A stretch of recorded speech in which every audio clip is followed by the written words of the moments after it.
ئەو دەمەی گەیشتم بە عومەر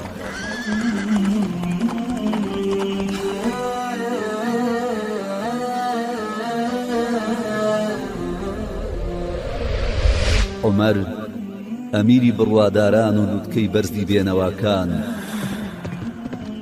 عومەر هێز و قەڵا و دەنگی بەرزی بڕواداران، عومەر ئەمیری فەتح و عەدالەت و پشت و پەنای موجاهیدان.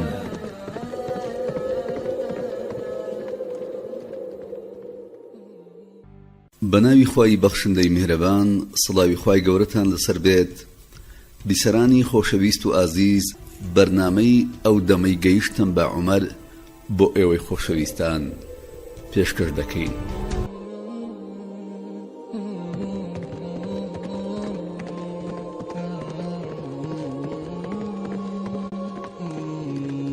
پێش هەموو شت لە دوورەوە هات، بەژن و باڵای هێندە بەرز بوو، ئەو وت خزمی دارچنارەکانە، هێندە پتە بوو، ئەو گوت پارچەیەکە ژووکێوە، دەستی چەپی گاڵۆکێکی پێبوو، بۆ ئەوەی نەبوو خۆی بە گۆچان ڕاگیر بکە، وەهادی چەقان بە خاکە وەک بێوێ ڕووی زەوی بوەستێنێ، ڕیشی پڕ و ماش و برنج بوو، تاڵی ڕەشی هێندە ڕەش بوو وەکو ڕەشی بەردە ڕەشەکە، سپێکەی هێندە سپی بوو وەک پشتەماڵی حاجیان، پۆشاکی هێندە کۆنە بوو، ئەو وت عەرەبی هەژارەکانە، دەموچاوێکی نورانی و ناوچاوی گەش، سیمایی وەک گۆڕپانی جەنگ لێ کرده بوو، دەزانی بۆ بریسکەی هەردوو چاوانی ئەو وت تیشکی تیژی خۆرە، کاتێ لە مەیدانی جەنگە لە شمشێری دەبان دەدا. ئالم ڕەنگە کەم کەس هەبوو، مرۆڤێکی وەها نەبوو هەموو جارێ لە وێنەی ئەو بەدی بکرێ و ببیندێ، هەرچی پەسەن و مەدحی هەبوو نوێنەری چیرۆکێک بوون، بگرە چەند چیرۆکی جیاجیا. وردە وردە لێم نزیک بووەوە، گەشتە لای من، ویستم پرسیاری لێ بکەم قوربان تۆ کوێی؟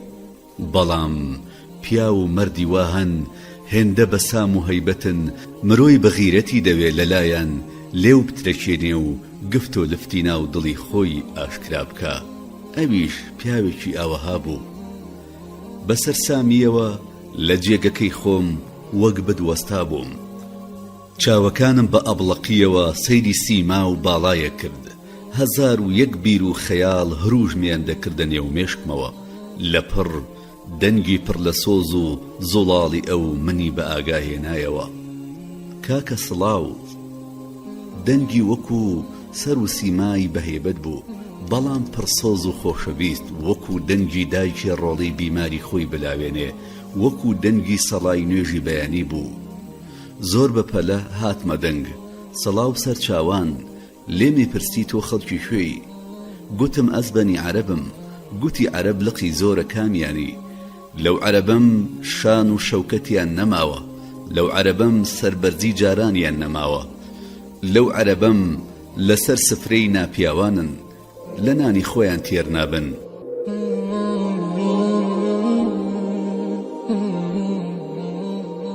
بێ زەحمەت تۆ ناوت چییە؟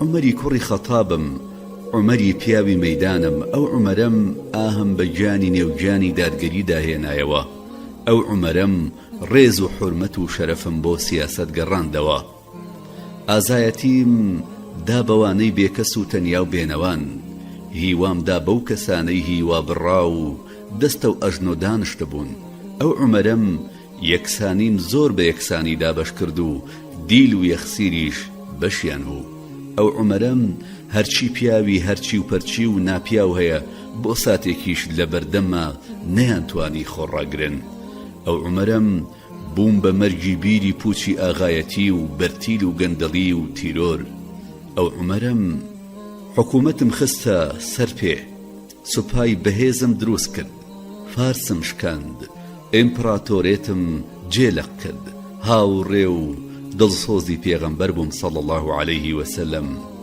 چی لە سەروی دۆستایەتی پێغەمبەرەوە هەیە تا پیا و شانازی پێوە بکات جگە لە ئەوە؟ کام نەژاد و تۆرەمەیە هێندە دۆستایەتی پێغەمبەر مای شانازی مرۆڤە و خاوەن ڕێز و خۆشەویستە. بەڵێ کاکە، ئەو عومەرە بوو، ئەو عومەرەی هیچ چیرۆکی لە پشت نەبوو، خۆی چیرۆک بوو. ئەو عومەرەی پرسیاری مێژووی لێ دەکرا، نەک لەبەر ئەوەی هادار بوو، لەبەر ئەوەی خۆی مێژوەکەی دروست دەکرد. من لە خزمەتی عومەردا بووم، بۆیە بە دەرفەتم زانی ویستم چیرۆک لە زاری خۆشەویستی خۆمەوە ببیستم، ویستم ببم بە چارەنووس، پەرجوو لە پەرجوو ببیستم. مەبەستی شم مێژوو نەبوو، تەنیا مەبەستم عومەر بوو. لە پاشی ئەمە عومەری کوڕی خەتاب بەڵگەیەکی زۆر نەمرە تا بزانین دینی ئیسلام مرۆڤ چۆن پەروەردە دەکا، چۆن ستەمکاری نێوەڕۆ دەکات بە تەرکە دنیایەک، لەسەر بەرماڵی شەونێژی بەجێ دەهێڵێ، جاف دەکاتە شارستانی، بێهێزیش وا بەهێز دەکا کە دکتاتۆر ئەڕوخێنێ. هەر ئەو پیاوەی سەر لە بەیان بە هەویری خورمای خۆیان خودای بۆ خۆی دروسە کرد، پاشان ئێوارە لە برسا بە دوو قەپاڵ هەمووی دەخوارد. سیر کە بزانە چی لێ هات ئەو دارەی کە یاوەران لە سێبەریا پەیمانیان بە پێغەمبەردا صلی الله عليه وسلم لە بنابڕی دەزانی بۆ نەوەکو کەسێ مەیلی دڵی بۆ ئەو دارە بجوڵێت و کەمێک لە خۆشەویستی خۆی لە جیاتی خوددا بەدار بدا. ئەو پیاوەی لە ماوەی چاوتروکانێکە تووڕەیی خۆی بەسەر ئەو کەسەدا ئەڕشت کە بیگوتە ئەڵڵا نەبێ هیچ کەسی تر خوددا نییە، بزانە ئیسلام چی لێ کرد. دەیگوت خودایە زۆرە ترسم لە لای فڕات حوشتری بار پێی بخلسکێ و لە پەسڵانە بەرۆکی من بگری بڵێ عومەر کامە بۆ ڕێگاوبانت. عومەر لە تەمەنا لاو بوو، 26 بەهاری دی بوو. پێغەمبەری ئیسلام صلی الله عليه وسلم بەدڵ نزای بۆ دەکرد، خودایە ئەم دینە بەهێزکەی بەو کەسەی لات خۆشەویستە، بە عومەری کوڕی خەتاب یان عەمری کوڕی هیشام. نزا بۆ عومەر گیرا بوو، بەم شێوە چیرۆک هاتە دروستبوون و دەستی پێکرد. نزای حەزرەت چەند خاوێن بوو.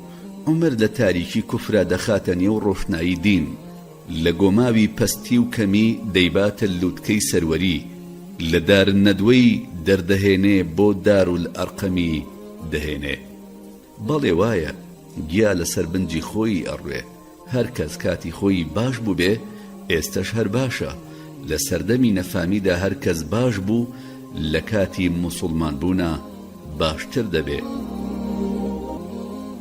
ئەو عومەرەی لە سەردەمی نەزانیدا نیشانەی گەورەی تیا بوو، لە سەردەمی دینی ئیسلام بوو بە پیاوێکی هێندە مەزن، چاک و خراپ، هەق و ناهەق، دروست و چەوت، گەنم و مرۆ هەمووی وەکو خۆی دەناسی، هەموو شتی تەتڵە دەکرد، جوان دەیبژنی، باش و ناباشی جیا دەکردەوە. عومەری دەمی نەفامی ئامادە بوو ببێ بە عومەری فاروق، کێوەک ئیسلام ئامادەیە و باش ئەتوانێ مرۆڤەکان لەسەر ڕا دابڕێژێت و باشیان بکە. ئیسلام دژی سروشتی هیچ کەس نییە، ئیسلام سروش خاوێن ئەکاتەوە، دابوو نەریتی هیچ قەومێک لەناو نابە.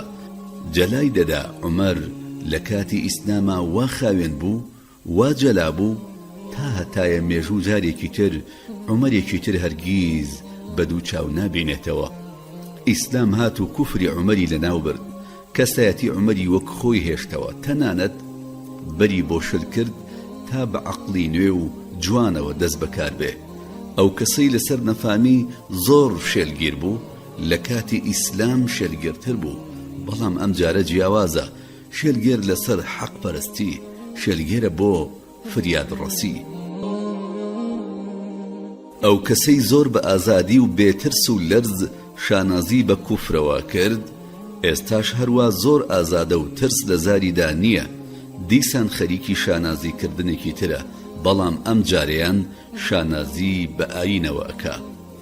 لەوانەیە پرسیارێکت بۆ بێتە پێشەوە بە خۆت بڵێ ئێمە هەردەم وتومانە دینی ئیسلام دژی سروشتی خەڵک نییە، بەڵکو خاوێنی دەکات و دژی خەندەی کەسیش نییە، بەڵکو تەنیا جەلای دەکات. بەڵام دەشزانین ئەو تند و تۆڵی عومەر بوو، سەردەمی نەفامیش هەر هەی بوو، بەڵام ئەو کات بۆ مەبەستێکی تر بوو. ئێستاش بۆ مەبەستێکی تر ئەو نەرمونیانەی لە سەردەمی ئیسلامە هەیبوو کوا لە پێشا بۆچی نەیبوو؟ هەر ئەوە نەبوو کە کارێکی وای بە خزمەکانی خۆی کرد با بە دەواری نەکردبێ هەر لەبەر ئەوەی کە ئیسلام بوون. تەنانەت خزمی زۆر نزیک بەر شاڵاوی تۆڕەیی عومەر کەوت و بەزەی بە کەسدا نەهاتەوە. ئیتر کوا سروشتی عومەر لەو کاتەدا نەرمونیانی تێدا بوو؟ تۆ ئازادی لەم پرسیارە، بەڵام پرسەکەت نابەجێیە. بڵێ بۆچی؟ ئەم پرسیارە وا دەرەخا تند و تۆڵی و نەرمونۆڵی دژی یەکن، بەڵام لە ڕاستاوان نییە. تند و تۆڵی و نەرمونیانی دوو ئاکاری لێکسا چاون، دەکرێ هەردوو لە یەک کەسدا کۆ ببنەوە. دژەوشەی نەرمونیان دڵڕەقیە نەک تند و تۆڵ. عومەریش لە کاتی خۆیدا تند و تۆڵ بوو نەک دڵڕەق بێ، بەڵام هێندە تند و تۆڵ بوو خەڵکانێک وایە نەزانی کە دڵڕەقە. ئێخۆ عومەر خۆی لێرەیە. مادەم وایە بۆ لەباری عومەرەوە بڵین با هەمومان بەگوێی خۆمان لە زاری خۆی شت ببیستین. ئێمە وتمان نامانەوێ باسی بکەین، دەمانەوێ لێی ببیستین. بۆیە ڕوو لە خودی پێشەوە عومەر دەکەین و لێ پرسین و پێکەوە گوێبیستی پرسیارەکانی ئەبین. دەنگ و باسی تۆ و لەیلای کچی حەنتەمەم بیستووە. قەزیە چییە و چۆنە؟ ئەی کوڕی خۆم، ئەو دەمانەی لە مەکە بووین من هێشتا موسڵمان نەبووم، بەڵام لەیلا کە خزمی نزیکی من بوو خوا ڕێنمونی کردبوو، موسڵمان بوو. پێغەمبەریش فەرمانی دابوو بە یاوەرانی لە مەکەوە کۆچ بکەن بۆ حەبەشە. لەیلاش خۆی ساز و ئامادە کردبوو بۆ کۆچکردن. ڕۆشتم بۆ لایی، کۆڵ و باری ئامادە کردبوو. وتم دەتەوێ کۆچ بکەی؟ وتی بەڵێ، زەوی هەر زەوی خودایە، لێرە ئێوە ئەزیێت و ئازهارمانەدەن. لێ ناگەڕێن بۆ خۆمان بە ئازادی بژین، دەڕۆین بزانین خودای گەورە چی دەکات، تا ئەو کاتەی ڕێگا چارە و دەرەتانێکمان گیر دەبێ. منیش وتم خواتان لەگەڵ. بەڕاست گەورم، دوایی لەیلا ئەم باسەی بۆ عامر گێڕایەوە. دەزانی چی گوت؟ نا، چی گوت؟ گوتی لە ژیانی خۆم هەرگیز هێندەی ئەمڕۆ ئاوا عومەرم نەدیوە. زۆر لەسەر خۆ و نەرمونیان بوو. بەو قسەی من زنجیرەی خەیاڵی عومەر بۆ ئەو کاتە گەڕایەوە و بەدڵ ئاواتی ئەخواست ئەو سەردەمە پیاوێکی موسڵمان بووایە. بۆیە زۆر زوو ئەو زنجیرەم پسپس کرد و هاتمە دەنگ و گوتم ئەی دەزانی عامر چی گوت؟ نا، ئەو چی گوت؟ وتی لەیلا وا دیارە قرمت لە موسڵمان بوونی عومەر خۆش کردووە. وتی بەڵێ. عامر وتی ئەی هوو لەیلا، ئیسلام کوجا و عومەر کوجا؟ تا بەردەکەی ماڵی خەتاب نەیەت و خۆی تەسلیم نەکا عومەر نابێتە موسڵمان. پاشان بە پەلە و هەڵەداوان پرسیارێکم هێنایە پێش. وتم قوربان، تۆ ئەو ڕۆژە چۆن ئەوەندە دڵنەرم بووی؟ خۆ تۆ بووی. ڕۆڵە پیاوی جوامێر لە کاتی دۆستی و دوژمنی هەر جوامێرە. ئەو کەسانی لە کاتی دوژمنایەتی حەق ناڵێن و دەیشارنەوە بەناو پیاون، ئەو کەسانەی سۆز و بەزەییان بەرامبەر بە خزمان نییە کەی مرۆڤن. مادەم وایە ئەی دوژمنایەتی لە پای چی بوو؟ من دژایەتی بیر و بۆچوونم دەکرد، نەک دژایەتی خودی خۆیان. خۆ من ئەبوو سوفیان نەبووم بە دەوڵەمەند بم، بانگەشەی ئاینی تازە ترسی بۆ سامانم هەبێ، وەکو خاڵە ئەبوو جەهلیش نەبووم زۆر بەخەستی لەگەڵ تیرەی عەبدولمەناف لە پێشبڕکێ و پێشپێشان بم. ئەبوو جەهل هەردەم دەیوت ئێمە و تیرەی عەبدولمەناف هەسکە هەسکی ئەوەمانە پێش بکەوین، ئەوان ماڵدار و نان بدەن، ئێمەش نان و ماڵمان بۆ گشت کەسێک کراوەیە. ئەوان بەخشندە و دەستباون، ئێمەش هەروە. ئەوان یارمەتی خەڵک ئەدەن، ئێمەش یارمەتی دەری خەڵکین. وەک دوو سواری نێو مەیدانین، بزانین کێ سەر دەکەوێ. ئەوان دەڵێن ئێمە پێغەمبەرێکمان هەیە لە ئاسمانەوە نیگای بۆ دێ، ئێمە چی بکەین؟ ئیمان بێنین؟ بڵین وایە هەرگیز شتی وا ڕوونادا و ماقوڵ نییە. من وەکو وەلیدیش نەبووم خۆی زۆر بە گەورە بزانێ و محەممەد صلی الله عليه وسلم بەگچ کە سیرکە وا بزانێت تەنیا ئەو قابلیەتی ئەوەی هەیە لە ئاسمان ڕا نیگای بۆ بێ. وەلید دەیگوت لولا نزل هذا القرآن على رجل من القريتين عظيم. ئەوە بۆ ئەو قورئانە دانەبەزێنرا بۆ سەر پیاوێکی مەزنی دوو شارەکەی مەکە و تائیف. مەبەستی لە پیاوی گەورەی شاری مەکە خودی خۆی بوو، مەبەستی لە پیاوی گەورەی شاری تائیفیش عەمری کوڕی عومەیری سەقەفی بوو. من وەک عوتبەی کوڕی ڕەبیعەش وا نەبووم، چونکە دەیگوت واز لە محەممەد صلی الله عليه وسلم و عەرەب بهێنن، ئەگەر عەرەب محەممەدیان کوشت ئەوە ئێمە ڕزگار دەبین، ئەگەر محەممەدیش سەرکەوت ئەو خۆ ئەویش عەرەبە، سەرکەوتنی هەمومانە. من تەنیا دژی بیر و بۆچوونی ئیسلام بووم. ئەو ئیسلامە کاروباری قوڕیشی وەک خۆی نەهێشت، نێوان خەڵکی وەک خۆی نەما، کوڕ لەلایەک باوک لەلایەکی تر و برا لە ئەم سەر و ئەوی تریان لەو سەر دەبوو. قوربان تۆیەکی وا ژیر و لێزان چۆن زوو دەرکت بەوە نەکرد کە ئیسلام ڕاستە. تۆی واژیر و خاوەن سەلیقە و ئازا و بەجەرگ چۆن خۆت بە خوورمای ماڵی خۆت بتت دروست دەکرد و سەر لە بەیانی سەجدت بۆ دەبرد و ئێواران ئەتان خوارد. کوڕی خۆم، ئێمە ژیر و ئاوەزدار بووین، بەڵام هیدایەتمان نەبوو. ئەو ئاوەزەی هیدایەتی لەگەڵ نەبێ وەک ئەسپێکی سەرە ڕەوشێت وایە، خاوەنەکەی چاری ملی ناکا و ملی سوارەکەی ئەشکێنێ. ئێمە بەژیری و ئاوەزی خۆمان سەرکردایەتی خەڵک ناکەین. هیدایەت نورێکە، خودا دڵی خەڵکی پێ ڕۆشن و ڕوونا کردوتەوە. زۆر کەس دەزانم لە ژیری زۆر لە عومەر لە پێشترن، بەڵام ئەو ژیری و ئاوەزە لە ئاگری نەپاراستون. زۆر کەسی ژەن سادە و هەژار، بەڵام خودا دڵی بۆ ڕوونا کردوون و ئیمانێکی ڕاستەقینەی وەهایان هەیە بۆ خەڵکانێکی زۆر مەزن بوون بە چرا و ڕێگا ڕووناک دەکەنەوە. عومەر هەروە باسی هیدایەتی بۆ منە کرد. لەو دەمەدا بیرم لەو کەسانە دەکردەوە بەناو بۆشایی ئاسمانەکانە گەشت دەکەن و دەچنە سەر مانگ و زۆر شوێنی تر، یان ئەو پزیشکانی کەوا نەشتەرگەری بۆ خەڵکی ئەکەن و ئەو هەموو وردەکاری نێولەشی مرۆڤ دەبینن کەچی ئیمانیش ناهێنن. بەڵێ قسەی عومەر ڕاستە، ئەم مەسەلە پەیوەستی بە دڵی مرۆڤەوە هەیە، پەیوەندی بە ژیریەوە نییە. باسەکەمان باسی هیدایەتی خودا بوو، بۆیە منیش ئەو باسەم بە هەلزانی وتم قوربان باسی ئەو ساتەم بۆ بکە کە موسڵمان بووی. ئەو ساتە ساتێک بوو لە ئاسمانە بۆم نووسرا بوو، لە زەویدا جێبەجێ بوو. من زۆردار بووم، موسڵمانان هیچ کات بڕوایان وا نەبوو کە عومەر ئیمان دەهێنێت و بچێتە نێو ڕێزی ئەوانەوە. بەڵام پێغەمبەری ئیسلام درودی خودای لەسەر بێ مەلەفی قەزی عومەری لە زەویدا بۆ ئاسمان گواستەوە، هەردوو دەستی بەرز کردەوە پاڕایەوە، فەرمووی خودایە ئەم ئیسلامە بەهێز بکە بە موسڵمان بوونی یەک لەم دوانە، یان عومەری کوڕی خەتاب یاخود عەمری کوڕی هیشام. ئیتر ئەو نزا و پاڕانەوە بۆ من گیرا بوو. ڕۆژێک پێش ئەوەی موسڵمان ببم بیستم کە پێغەمبەر دوعایەکی وهای کردووە، ئەویش لە عەبدوڵای کوڕی مەسعودم بیست. ئالەو ڕۆژەدا بینیم ئەبوو جەهل لە عەبدوڵای کوڕی مەسعود دەدا، خستیە سەر خۆڵ و خاک و لێدانێکی بە تۆپزی کرد. منیش بەدڵ بەزەیم پێدا هاتەوە و دەستم بۆ ڕاکێشا تا هەڵبسێ. عەبدوڵا وتی سوێند بە خودا، تۆ لە عەمر باشتری، وا دەزانم کە دوعای پێغەمبەرت بۆ بکەوێتە کار و ئیمان بهێنی.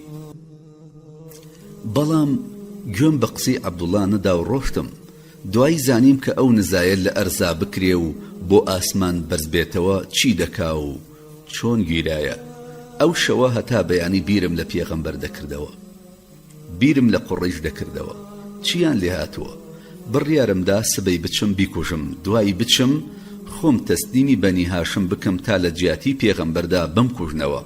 خوێنی پیاوێک هەر پیاوێکە، ئیتر مەکە دەچێتەوە دۆخی جارانی خۆی و خەڵکەکەش دەچنەوە دۆخی جاران. بۆ بەیانی دەستمدایە شمشێرەکەم وتم دەبێ ئەو کارەی کە بڕیارم لەسەرداوە هەر بیکەم و لێی پەشیمان نەبمەوە. لە ڕێگەدا گەشتم بە نوعایمی کوڕی عەبدوڵای عەدەوی. ئەم نوعایمە لە ترسی خزمەکانی خۆی بە پەنامەکی موسڵمان بوو. نوعیم لمنی پرسی عمر ئەوە بۆ کوێ ئەڕۆی؟ دەڕۆم محەممەد دەکوشم، ئەو کەسەی کەوا قوڕیشی تێکدا بەسەر یەکدا، ڕەخنە لە ئاینی باب و باپیرانی ئێمە دەگرێ، هەر دەیکوژم. سوێند بە خودا تۆ تێک چویت و خۆیشت نازانی چی دەکەی. ئەگەر محەممەد بکوژی هۆزی عەبدولمەناف چۆن دەهێڵن بەسەر زەویدا لەسەر خاکە بمێنیت و خۆت بژی. ئەی بۆ ناڕۆی بۆ لای خزمەکانت چاری دەردی ئەوان بکەی. کام خزم؟ فاتیمەی خۆش کرد، ئامۆزاکەت، هەم زاواتە هەم ئامۆزا. وەڵا ئەوانیش ئیمانیان بە محەممەد هێنا و موسڵمان بوون. نوعیم بۆیە ئەوەی بە من گوت تا شەڕی من لەسەر پێغەمبەری خوددا صلی الله عليه وسلم لا بدات و لە نێوان دوو بەڵاو ئازار ئەوەی هەڵبژار کە ئێشی کەمتر بێ. نە ئەو زانی نە من زانیم ماڵێکم پیشان دەدا بە کافری تێیدا دەچم و بە دینداری لێ دێمە دەرێ. بە تووڕەیی و هەڵەداوان بەرەو ماڵی فاتیمەی خوشکم و سەعیدی زاوان بەڕێکەوتم.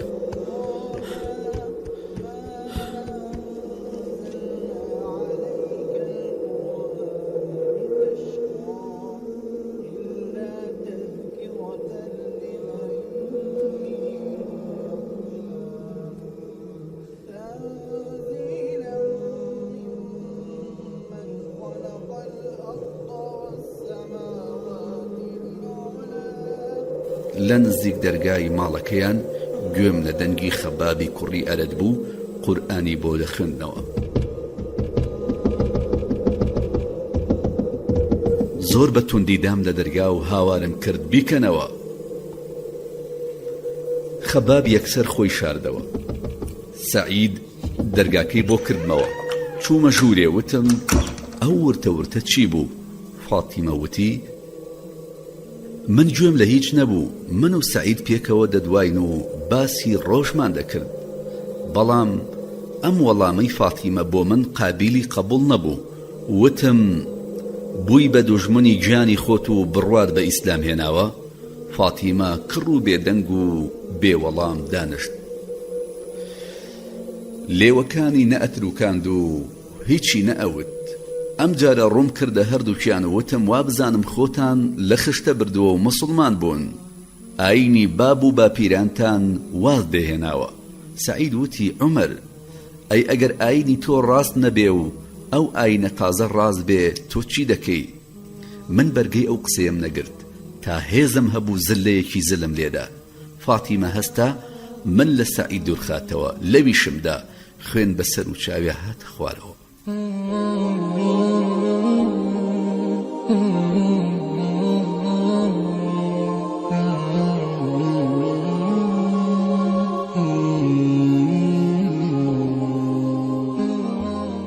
فاتیمە بەدەم خوێن سڕینەوە بە تووڕەییەوە وتی بەڵێ کاکە من مسڵمان. چیت لە دەست دێت درێغی مەکە.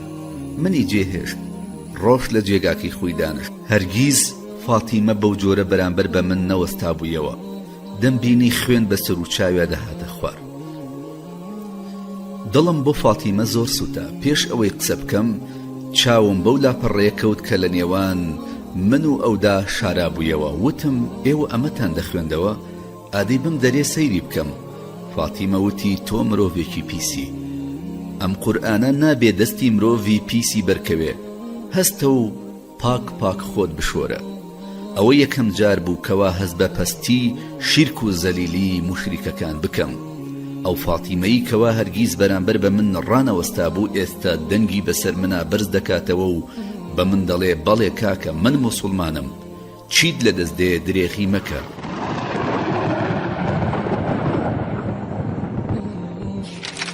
نایەڵێت دەستم لە پەڕە کاغەزێکیش بکەوێ.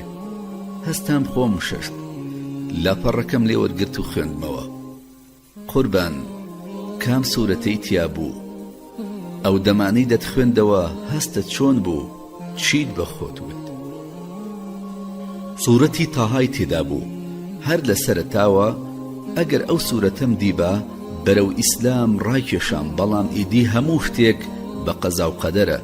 ئەو ئاەتانەی کە لە سەر دڵم جێگیر بوون و زۆر کاریگەر بوو دەتگوت پاچە و خۆشەویستی هوبەل و لات لەسەر دڵم هەڵدەکەنێ و ئەیشکێنێ و فڕی دەدا و لە جێگەیان خۆشەویستی خودای تاقانە ئەنەخشێنێ.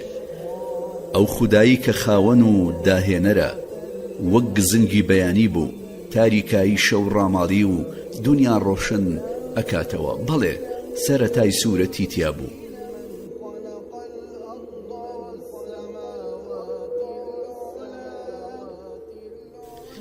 بەڵێ سەرەتای سوورەتی تاهای تیا بوو. هەموو شتێک کە من بمەوێ لەوێدا هەبوو. ئەو قورئانە لەگەڵ پێغەمبەرا قسەکا و بیر و باوەڕی مرۆڤ وەکو پۆڵا قایمەکە. باسی پێغەمبەر موسا دەگەڕێتەوە. ورە ئەداتە بەر ئەوانەی دەیانەوێت دەست بەکار بن. وا مەزانی من لە جێگەی موسام، بەخۆمم وت بۆ منیش دەست پێ نەکەم. قوربان باسی ئەوەم بۆ بکە کە ئەو ئاەتانە چیان بەسەرهێنایی لە نێوان قسەکردن لە تەک پێغەمبەرێکا و گێڕانەوەی باسی پێغەمبەرێکی ترە. هەستت چۆن بوو؟ ما ئەنزەلنا عەلەیکە القورئانە لیتەشقە. تەماشا بکە چ گفتوگۆیەکی ئارام و دڵنیاکەرەوەیە.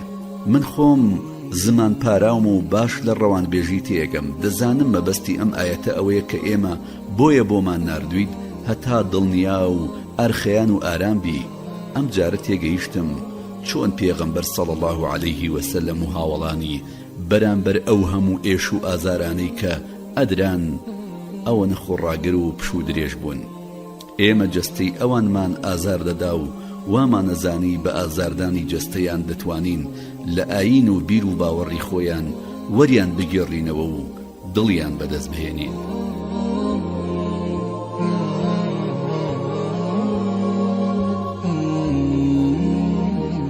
لە ڕاستیە ئەو دڵانە لە ئاسمانەوە تژی و پڕکرابوون لە موژدە و مزگێنی و ئێش و ئازار بەقەد سەرنینۆ کێکاری تێنە ئەکردن. ئێمە وامانەزانی ئەگەر جەستەیان بەدەست بێنین دڵیشیان بەدەست دەهێنین. بەڵام دوایی تێگەشتم ئەو کەسەی گیان و دڵی بەدەستهێنراوە 100 جار جەستەشتی هی تۆ بێت تازە تۆ ناتوانیت تا قەسەدەیەکی پێ ببەیت. پێغەمبەر صلی الله علیه وسلم ڕێک وای کردبوو ئەو دڵ و دەرونی کۆیلە و هەژارانی بەدەستهێنا بوو. ئەو کۆیلانی کە موسڵمان بوون خواتاشراوەکانی قوڕیشیان لا بچووک بووبوویەوە. ئاغاکانیشیان کاسەدەیان بۆ ئەو خوا سووک و چروکانە دەبرد. زۆر لە خواتاشراوەکان سووک و سەلیمتر بووبوون. من باسی خۆڕاگری و ئارخەیانم کرد. ونبووی خۆم دۆزیەوە. ئەو خودا تاشراوانە کە لە دار و بەر تاشرابوون ئێمەیان بۆ ژیان جێهێشتە بوو. هەرچیان بوویت بە ئێمەی بکەن. ئێمەش هەرچیمان ویست بەوانی بکەین. بەڵام ئێستا دۆخەکە جۆرێکی ترە. خوایەکی ڕاستەقینە و بەسۆز وەک بتەکان نییە. وەک ئەو خوایە کە هەموو شتێکی دروست کردووە.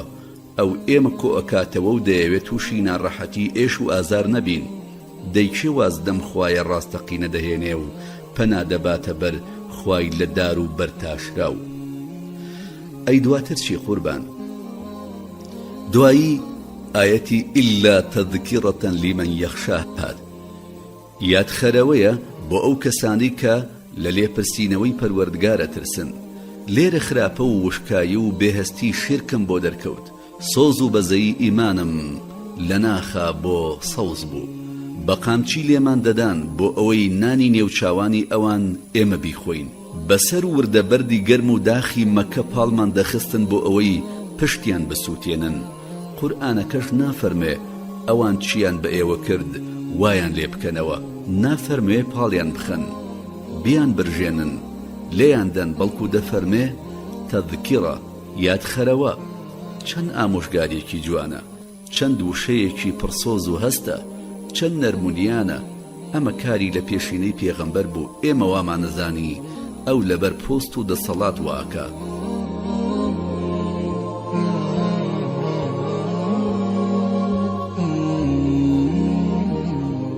ویستمان بیکەین بە دەوڵەمەندترین کەسی عەرەب بۆ ئەوەی وازدە بانگەوازەکەی بێنێ. وامانەزانی بۆ ژن واکە. ویستمان جوانترین و شیرینترین کچی عەرەبی پێ ببەخشین. بەڵام بەو مەرجەی واز بهێنێ. وامانەزانی داوای سەرۆکایەتی ئەکا. ویستمان بیکەینە سەرۆک بەڵام واز بێنێ.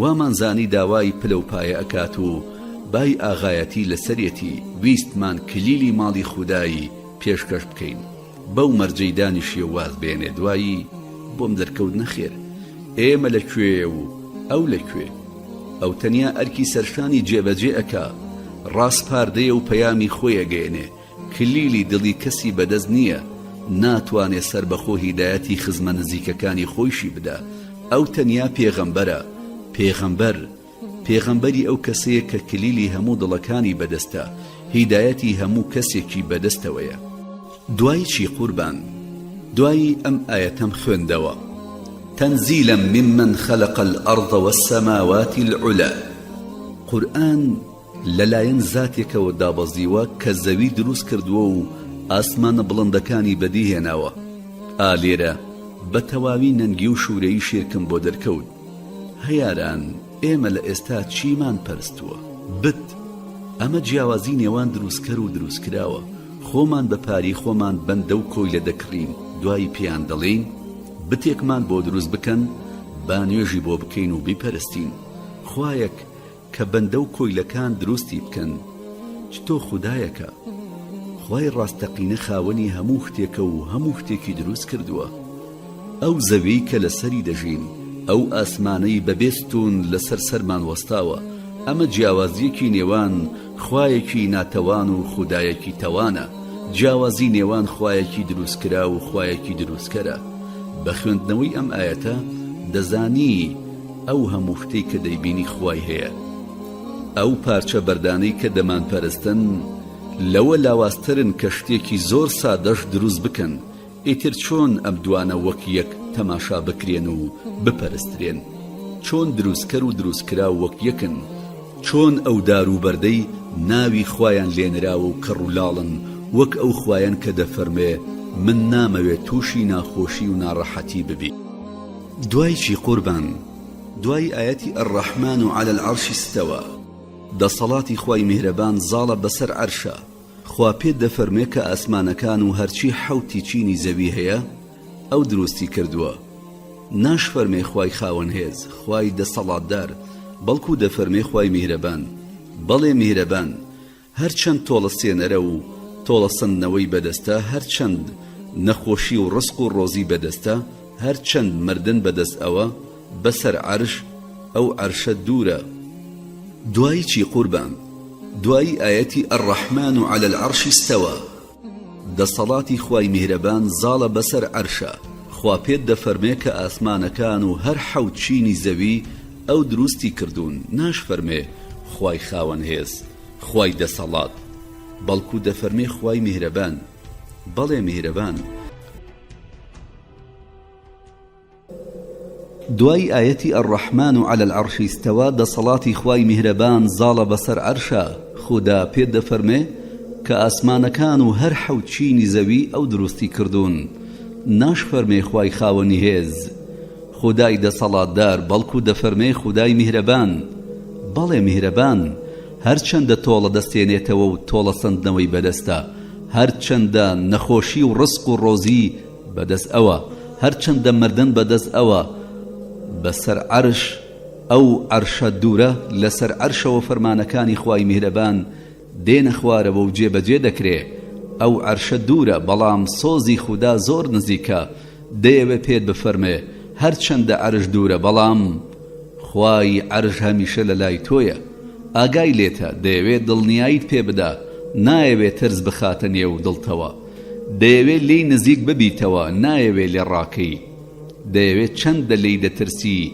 لەوە زیاتر خۆشت بوێ ئەی دوای چی قوربان دوای ئاەتی له ما في السماوات وما في الأرض وما بينهما وما تحت الثرى دێت خوددا دەفەرمێ هەرچی لە ئاسمانەکان و لەسەر زەوی و لە ژێر زەویدا هەیە هەر هەمووی هی ئەوە پێت دەفەرمێ من ئاتاجی تۆ نیم دەوڵەمەندم لەگەڵ ئەوەشدا تۆم دەوێ وەرە بۆلام هەرچی فریشتەی سەر ئاسمانەکان هەیە هەناسەی هەڵمژین و هەناسەدانەوەی هەر هەمویان هەر زیکر و یادی خوددایە بەڵام لەگەڵ ئەوەشدا تۆی دەوێ هیدایەتت بدات و ڕێی ڕاستت نیشان بدا ئەوەش لەبەر خۆت نەک لەبەر خۆی ئەگەر تۆ کافر بی هیچ لە دەسەڵاتی خوددا کەم ناکە، مسلمانیش بیت هیچ لە دەسەڵاتی خوددا زیاد ناکە، کەوا بوو دەوڵەمەندترینی دەوڵەمەندەکان زەنگینی ڕاستەقینە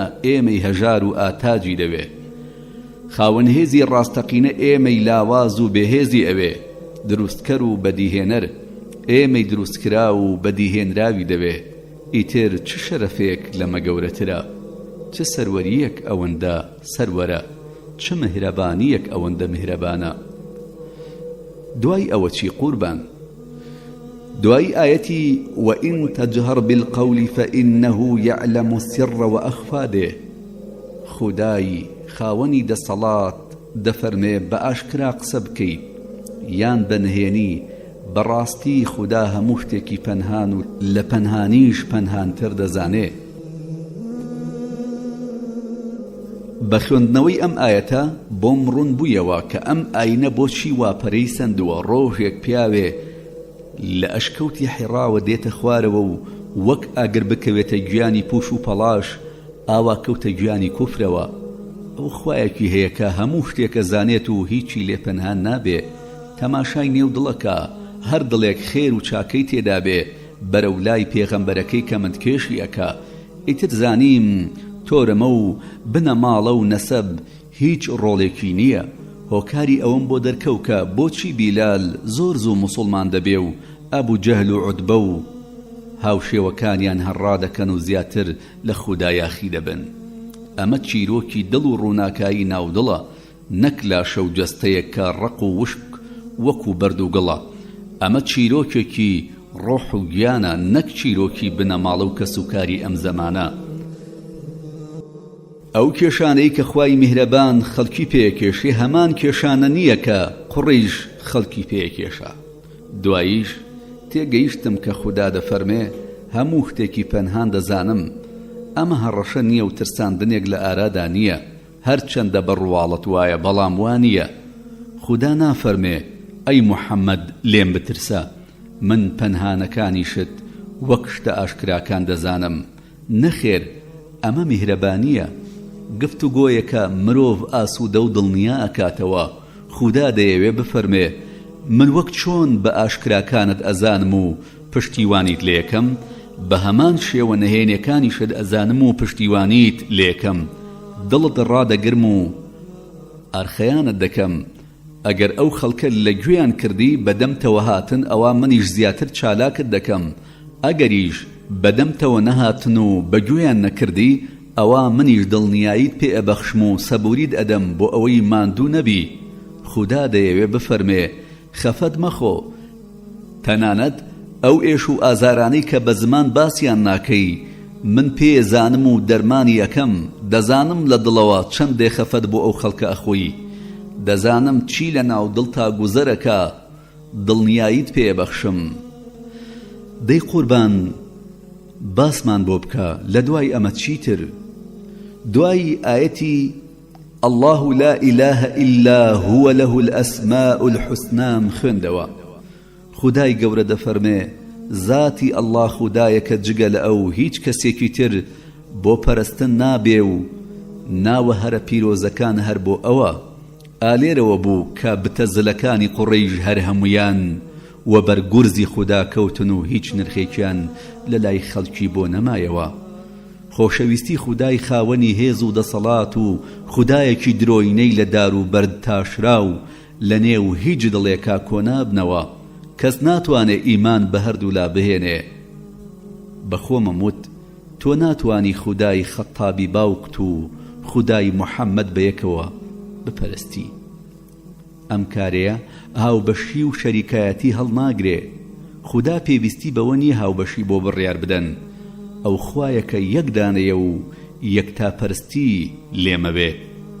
خوا دەیەوێ جل و بەرگی پیسی شرک و بتپەرستی لە خۆم ڕاماڵم و خۆم خاوێن و پاک بکەمەوە. چۆن لە نێو یەک دڵ تاریکایی و ڕۆشنایی بەیەکەوە کۆ ئەبنەوە؟ کوفر و ئیمان لە ناو یەک دڵ زۆر مەحاڵە. خوا یەک خوایە و هیچ شەریک و هاوڵێکی قبول نییە، بەڵام هوبەل خوای درۆینەی قوڕیشیەکان شەریکایەتی قبولەکە. پێی سادەیە یان هەر نازانێ کە مەنات و لات و عوزا هاوبەشی خودایی ئەون، بەڵێ ئەمە نیشانەی بێهێزی و لاوازی بتەکانی نێومەکەیە.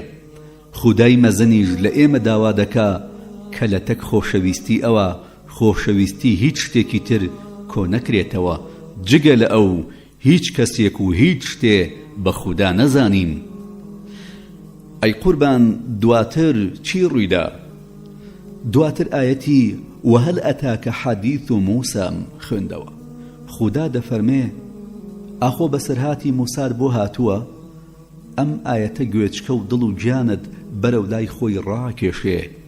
خۆی زانێ باسی موساد نەبیستووە، تۆ هیچ کاتێ چاوت بە موسا نەکەوتووە، بەڵام ئەوە ئەدەبێ کە خودای مەزن بەکاری دەهێنێ. خۆ ئەگەر خوددا بیفەرموو بە گوێ بگرە لە بەسەرهاتی موسا، تۆ نایزانی با بۆت بگێڕمەوە، ئەوە تەواو ڕاست بوو. خۆ ئەگەر بیفەرموو بە تۆ بەسەرهاتی موسا نازانی دەی گوێ بگرە با بۆت بڵێم، دیسان ئەوەش هەر ڕاست دەبوو.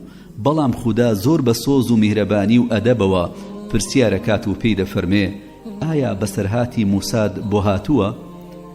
منیش لەبەر ئەوەی هەتا ئەو کاتە باسی موسام نەبیست بوو، زۆر حەزم دەکرد زوو پێی بگەم و بیخوێنمەوە تا بزانم بەسەرهاتی موسا چی بوو، پاشان با بزانم بۆچی خوا لێرە تەنیا ناوی موسا دەبا، خاڵی هاوبەشی عومەر و موسا چییە، بۆچی وام هەز دەکرد خاڵێکی هاوبەشمان هەیە.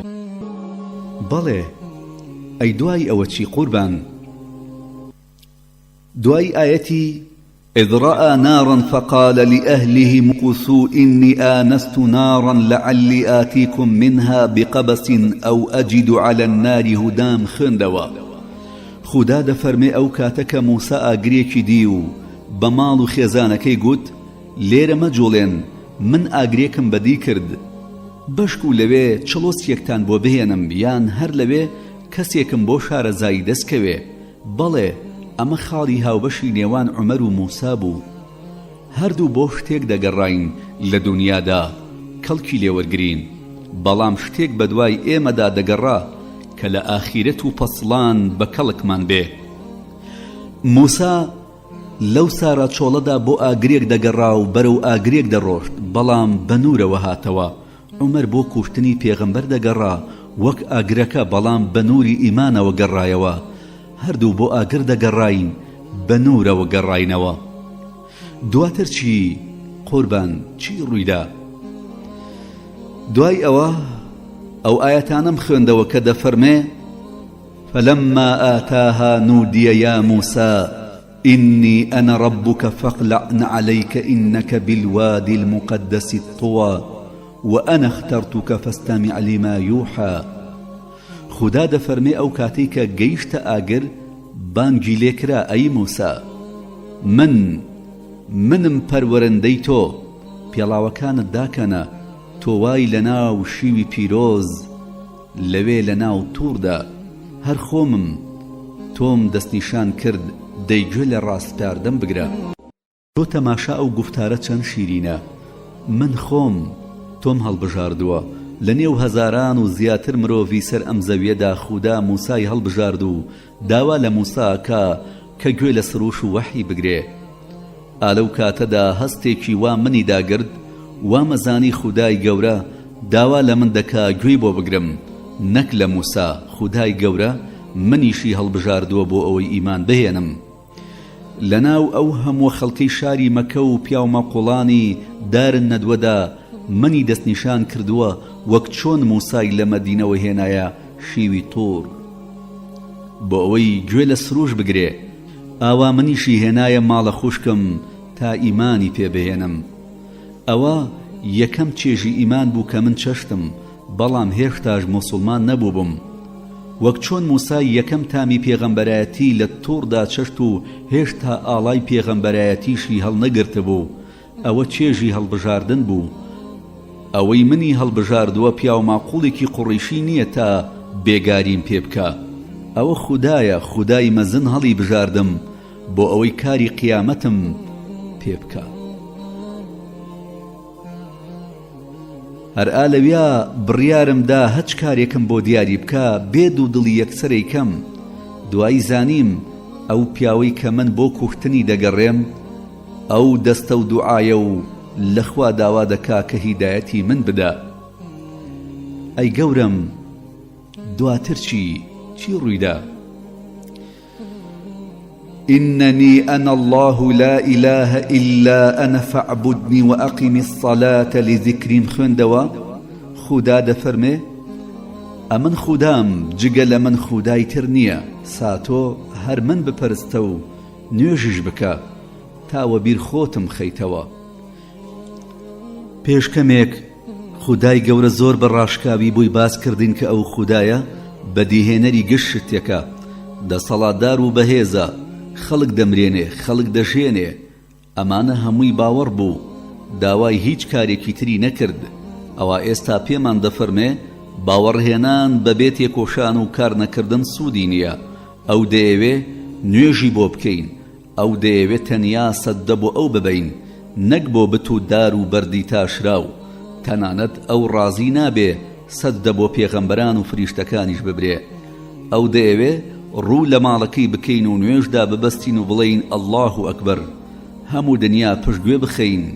ئەو لە هەموو شتێک گەورەترە لەو شتانەی کە تۆ لێیان دەترسی، لەو کەسانی خۆشت دەوێن، لە نەخۆشی، لە لەشساغی، لە خەم، لە خەفەت، لە دارایی، گفتاری هێندە شیرینە.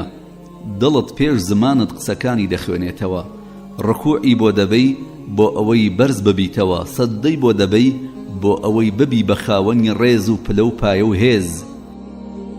بەڵێ بەندایەتی کردن بۆ خودا ئەوە ئازادی هەرە گەورە و ڕاستەقینەیە. بەندایەتی کردن بۆ غەیری خودا کۆیلایەتی و خۆگچکەکردن و سەرشۆڕیە. بەندایەتی کردن بۆ غەیری خودا مەرج نییە تەنیا وەک بتپەرستی بێ، گوێڕایەڵی زاڵم، گوێگرتن لە ئارەزوو هەوەس، گوێ نەدانا کاری چاکە. ئەمانە و سەدانی تری وەک ئەمانە هەمووی بەندایەتی کردنە بۆ غەیری خودا. ئەی گەورم دوای ئەوە چی ڕوویدا لە پاش ئەمە؟ دوای ئەمانە ئایەتی إن الساعة آتية أكاد أخفيها لتجزى كل نفس بما تسعى فلا يصدنك عنها من لا يؤمن بها واتبع هواه فتردى. ئەم ئایەتەم خوێندەوە خودای گەورە دەفەرمێ ڕۆژی سەڵا لە ڕێدایە، من دەمەوێ ئەو ڕۆژەیە جاری ئاشکرا نەبێ و بیشارمەوە. بۆیەش دێت بۆ ئەوەی هەر کەسێ بە گوێرەی کردداری خۆی لە دنیادا پاداشتی بدرێتەوە. دەی ئاگادار بە کەسێک کە خۆی باوەڕی بە قیامەت نییە و شوێن ئارەزوبازی خۆی کەوتووە ڕێت لێ نەگرێ لە باوەڕهێنان بە ڕۆژی قیامەت، تۆیش بەو هۆیەوە بە هیلاکا بچی. بەڵێ قیامەت هەیە، حیساب و کیتاب هەیە، کێشانە و تەرازوو، دەفتەر و نووسرا و ئاشکرابوونی نهێنی هەموو ئەندامەکان دێنە زمان. ئەم دنیایە تەنیا ئەزمونە، هەوڵدانێکی زۆر کەم بۆ مانەوەیەکی هەتاهەتایی لە بەهەشتا یان لە ئاگردا. ئێسکی پوا و وەک جاری جاران چاک دەبێتەوە، گۆشتی ڕزی و پەڵی شاو هەمووی وەک جاری جاران خۆش دەبێتەوە. ئێمە وامانەزانی چەرخ و خولی ڕۆژگار کاریگەری هەیە و زیندووبوون و مراندن ئەو دەیکا، بەڵام وانییە. ئەم چەرخ و خولەش هەر تاقیکردنەوەیەکە و بەس. دوای زانیم کە ئەو موسڵمانانە چۆن بەرگەی ئەو هەموو ئێش و ئازار و ژیانەیان گرتووە کە بەدەست ئێمەمانان تووشی هاتبوون. خودای مەزن پێش ئەوەی هەنگاوی ئەوانە تند و تۆڵ بکە، دڵی ئەوانی تند و تۆڵ و قایم کردبوو. خودای گەورە دەفەرمێ ئەو ئارەزوو بازی کە خۆی بڕوای بە قیامەت نییە ڕێت لێ نەگرێ. خودای گەورە پێغەمبەر و موسڵمانانی ئاگادار کردەوە لەوەی کە ئێمەمانان بتوانین ڕێیان لێ بگرین. دڵی دەدانەوە لەبەر ئەوەیە ئێمە هەرچەند بەهێز بووین هەردوو ڕابووین، ئەوانیش هەرچەندە ژمارەیان کەم بوو لاواز بوون، بەڵام هەر سەرکەوتوو بوون. ئەی قوربان پاشی ئەمە چیت فەرموو؟ وتم ئەوە قوڕەیش لەم قورئانە هەڵدێن، محەممەدم پێ نیشان بدەن. دوای چی قەوما قوربان؟ کە خەباب گوێی لەم قسەیە بوو خۆی ئاشکرا کرد و هاتە دەرەوە و پێی وتم عومەر مزگێنیم بدەرێ هیوام وایە ئەو دوعایی کە پێغەمبەر صلی الله عليه وسلم شەوی پێنجشەمە کردی بۆ تۆ گیرا بوو بێ پێغەمبەر صلی الله عليه وسلم دوعای کرد و فەرمووی خودایە بە موسڵمان بوونی یەکێک لەم دوانە عومەری کوڕی خەتاب یان عەمری کوڕی هیشام ئاینی ئیسلام بەهێز بکە ئەوە دووەم جار بوو ئەو قسەیە ببیستم ئەی قوربان دوای چیت کرد ڕۆشتم بۆ ماڵی ئەرقەم حەمزە و تەڵحە لە بەردەرگا ڕاوەستا بوون حەمزە 3 ڕۆژ بوو موسڵمان بوو ئەو خەڵکانەی کە لەوێ بوون منیان بینی و حەمزە نەبێ هەمویان ترسان ئەو پیاوێکی زۆر بوێر و دلێر بوو کە خەڵکەکەی بینی ئاوا ترساون وتی بەڵێ ئەمە عومەرە ئەگەر خوا چاکەی عومەری بوێ ئەوە موسڵمان دەبێ ئەگەر نا زۆر بە ئاسانی لە کۆڵ خۆمانی ئەکەینەوە دام لە دەرگا پێغەمبەر صلی الله عليه وسلم خۆی دەرگاکەی بۆ کردمەوە یەخەی گرتم زۆر بەتوندی بەرەو لای خۆی ڕای کێشام فەرمووی خوایە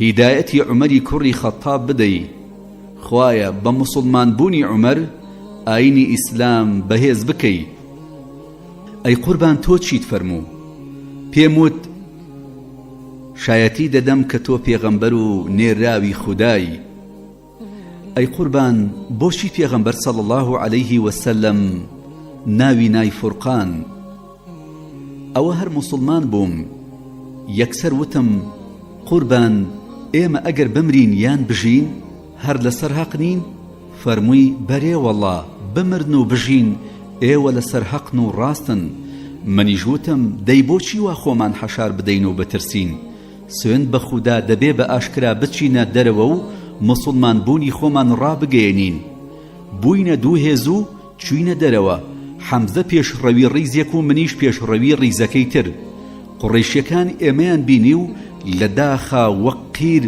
ڕەش هەڵگیرسا بوون خەم و خەفەت وەخت بوو بیان تەقێنێ ئیتر پێغەمبەر صلی الله عليه وسلم ناوی لێنام فورقان یانی جیاکەرەوەی حەق و ناحەق لە یەکتری ئەی قوربان دوای ئەوە چیت کرد یەکەم کارێک کە کردم ئەوە بوو ڕۆشتم بۆ ماڵی ئەبوو جەهل دام لە دەرگا هات و دەرگای کردەوە وتی ها خۆشکەزا چۆنی چۆن هاتووی بۆ ئێرە منیش وتم ئەهاتووم پێت بڵێم من باوەڕم بە موحەممەد هێناوە و موسڵمان بووم لە داخە بەتوندی دەرگاکەی پێوەدا وتی دەک بە ناخێری گیانت بۆ خۆت و هەواڵت ئەی قوربان تۆ بۆوات کرد خۆ تۆ ئەبوو جەهلت ئەناسی بەڵێ من بە خۆمم وت هەی عومەر چۆن بە ئاشکرا کافر بوویت دەبێ ئاوەهاش بە ئاشکرا موسڵمان بی بۆیە چوومە بەردەرگەی ماڵی ئەبوو جەهل چونکە ئەو خزمم بوو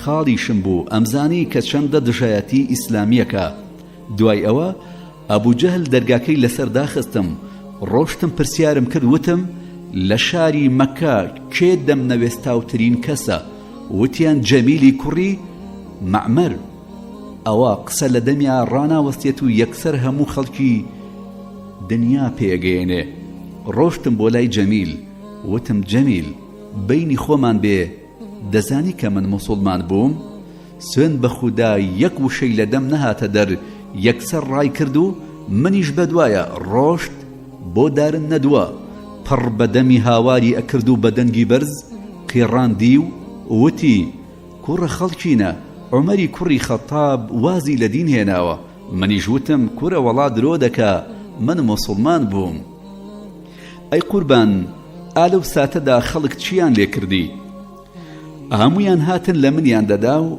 منیش لەوانم دەدا خاڵە ئەبوو جەهلم هات و وتی هۆ خەڵکینە ئاگادار بن عومەر لە ژێر ئەمانی منایە و نابێ کەس لێی بدا ئیتر وازیان لێ هێنام ئەی قوربان پێت خۆش بوو کە ئەبوو جەهل ئەمانی دای کوڕە ناوەڵا پێم خۆش نەبوو پێم ناخۆش بوو موسڵمانەکان لێیان بدرێ و من لێم نەدرێ ئەی قوربان چیت کرد ڕۆشتم بۆ لای خاڵە ئەبوو جەهلم لە پەنای کەعبەدا دانیشتە بوو وتم خاڵە گوێت لێمە وتی گوێم لێتە وتم من نامەوێ لە ژێر پەنای تۆدا بم وتی وامەکە. وتم وەڵڵا وا دەکەم، ئەو پەنادانم ناوێ.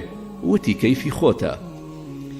ئێتر بەردەوام لێم دەدرا و لە خەڵکم دەدا، هەتا بە تەواوی مسلمان بوونم دەنگی دایەوە و هەموو خەڵک زانیان کە بەسەری بەرزەوە مسلمان بووم.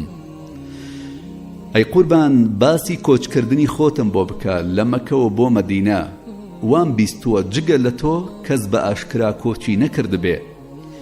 کەس بە ئاشکرا کۆچی کردووە یان نا، ئەوە خوددا خۆی دەزانێ. هەر کەسە و بە گوێرەی زروفی خۆی هەڵس و کەوت دەکا. مەرج نییە هەر کەس بە ئاشکرا کۆچی کرد بێ لەو کەسە باشتر بێ کە بە نهێنی کۆچی کردووە. خۆ پێغەمبەر صلی الله عەلەیه وسەلەم و ئەبوو بەکر بە نهێنی کۆچیان کرد. دەی ئەوان لەکوێ و من لەکوێ؟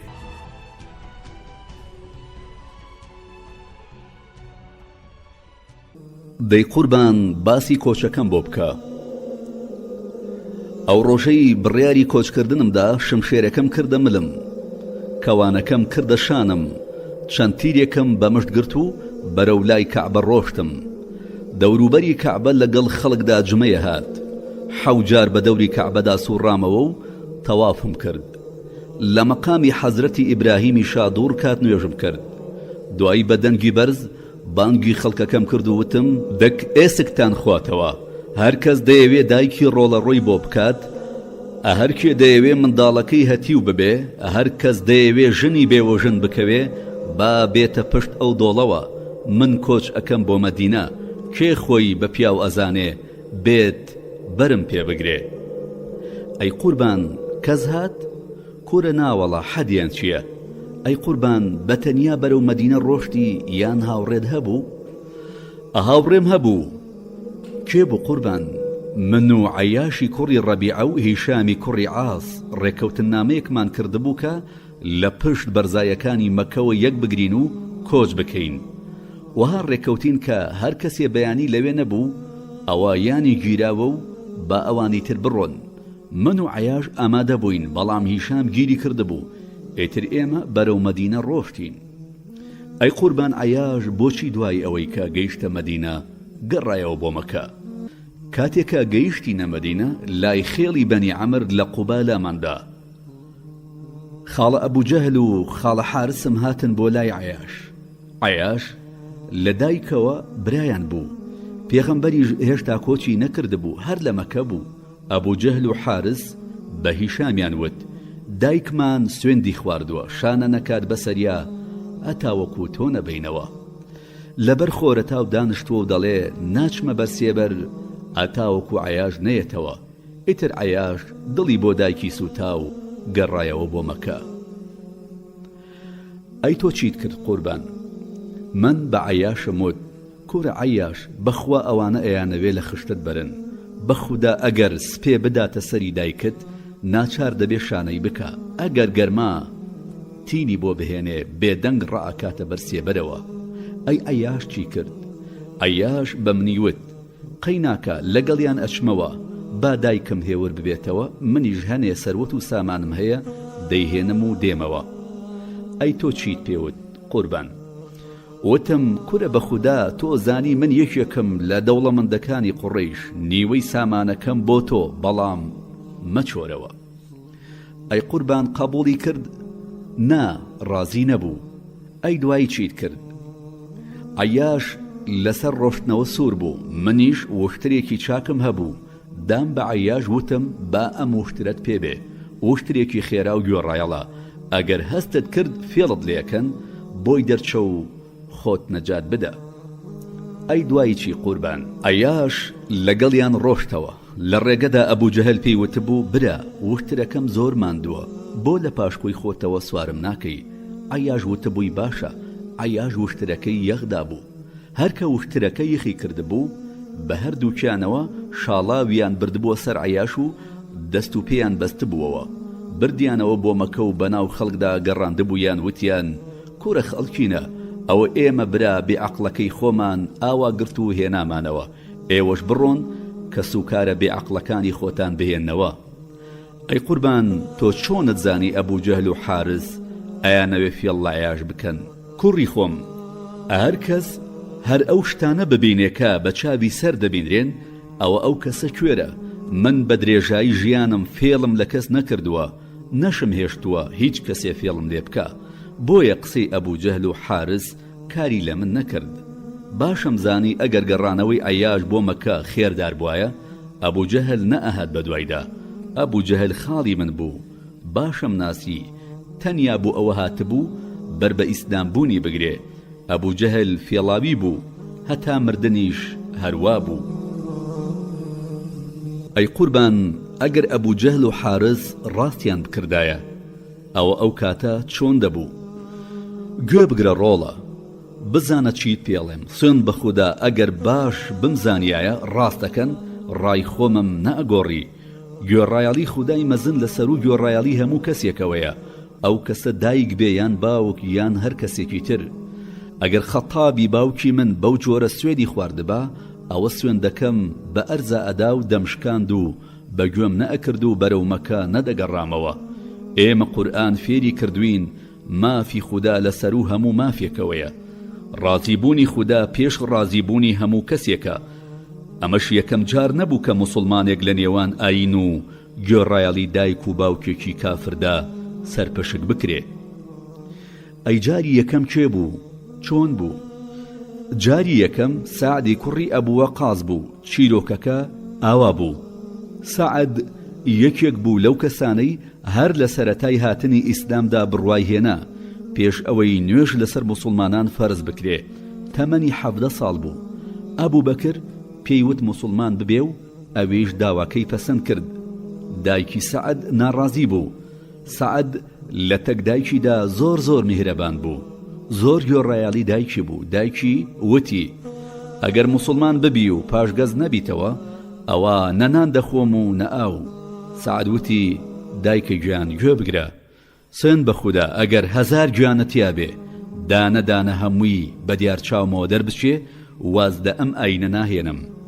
پاش ئەوەی کە دایکی ئومێد بڕاو بوو دەستی کردەوە بە خواردن و خواردنەوە. خودای گەورەش ئەم ئاەتەی ناردە خوارەوە. وإن جاهداك على أن تشرك بما ليس لك به علم فلا تطعهما وصاحبهما في الدنيا معروفا واتبع سبيل من أناب إلي. واتا ئەگەر باوکو دایکت ئەو پەڕی هەوڵیاندا لەگەڵت بۆ ئەوەی شتێ بکەیت بە هاوبەشی من کە هیچ زانیاریەکت پێ نییە، ئەوە گوێڕایەڵیان مەکە. بەڵام لە دنیادا زۆر بە چاکی هاوڕێیەتیان بکە و شوێن ڕێگای کەسێک بکەوە کە بەدڵسۆزی گەڕاوەتەوە بۆ لای من. لە دوا ڕۆژدا گەڕانەوەتان تەنها بۆ لای منە. ئینجا هەواڵتان دەدەمێ بەو کردەوانەی کە کردوتانە. ئەی قوربان، بۆچی بە عەیاشت وت نیوەی سامانم بۆ تۆ بێ؟ بۆ تەنیا ئامۆژگاریت نەکرد. ئامۆژگاریکردنیش چاکە و سەدەقەیە، بەڵام کڕینەوەی بیر و باوەڕی برایەکی هاو ئاینم بە نیوەی سامانەکەم نەک هەرزەرە نەبوو، بەڵکو قازانجێکی گەورەش بوو. ڕۆڵە نەتبیستووە چڵکی دەستە ماڵی دنیا؟ سامان ژیان پێش دەخا، بەڵام ژیان نییە.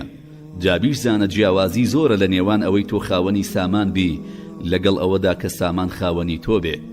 سەروەت و سامان خزمەتکارێکی باشە، بەڵام گەورە و ئاغایەکی تابڵی خراپە. خودای گەورە سەروەت و سامانی بۆ خزمەتکاری داناوە، نەکەی هەرگیز سەروەت و سامان بکەی بە گەورەی خۆت. بە خودا قوربان، ئەم ئامۆژگاریە زۆر بەسوودە. ئەگەر هەموو کەس وەک تۆ سەیری سەروەت و سامانیان بکردایە، هەموو کەس خۆشبەخت و ئارام و ئاسوودە ئەبوو.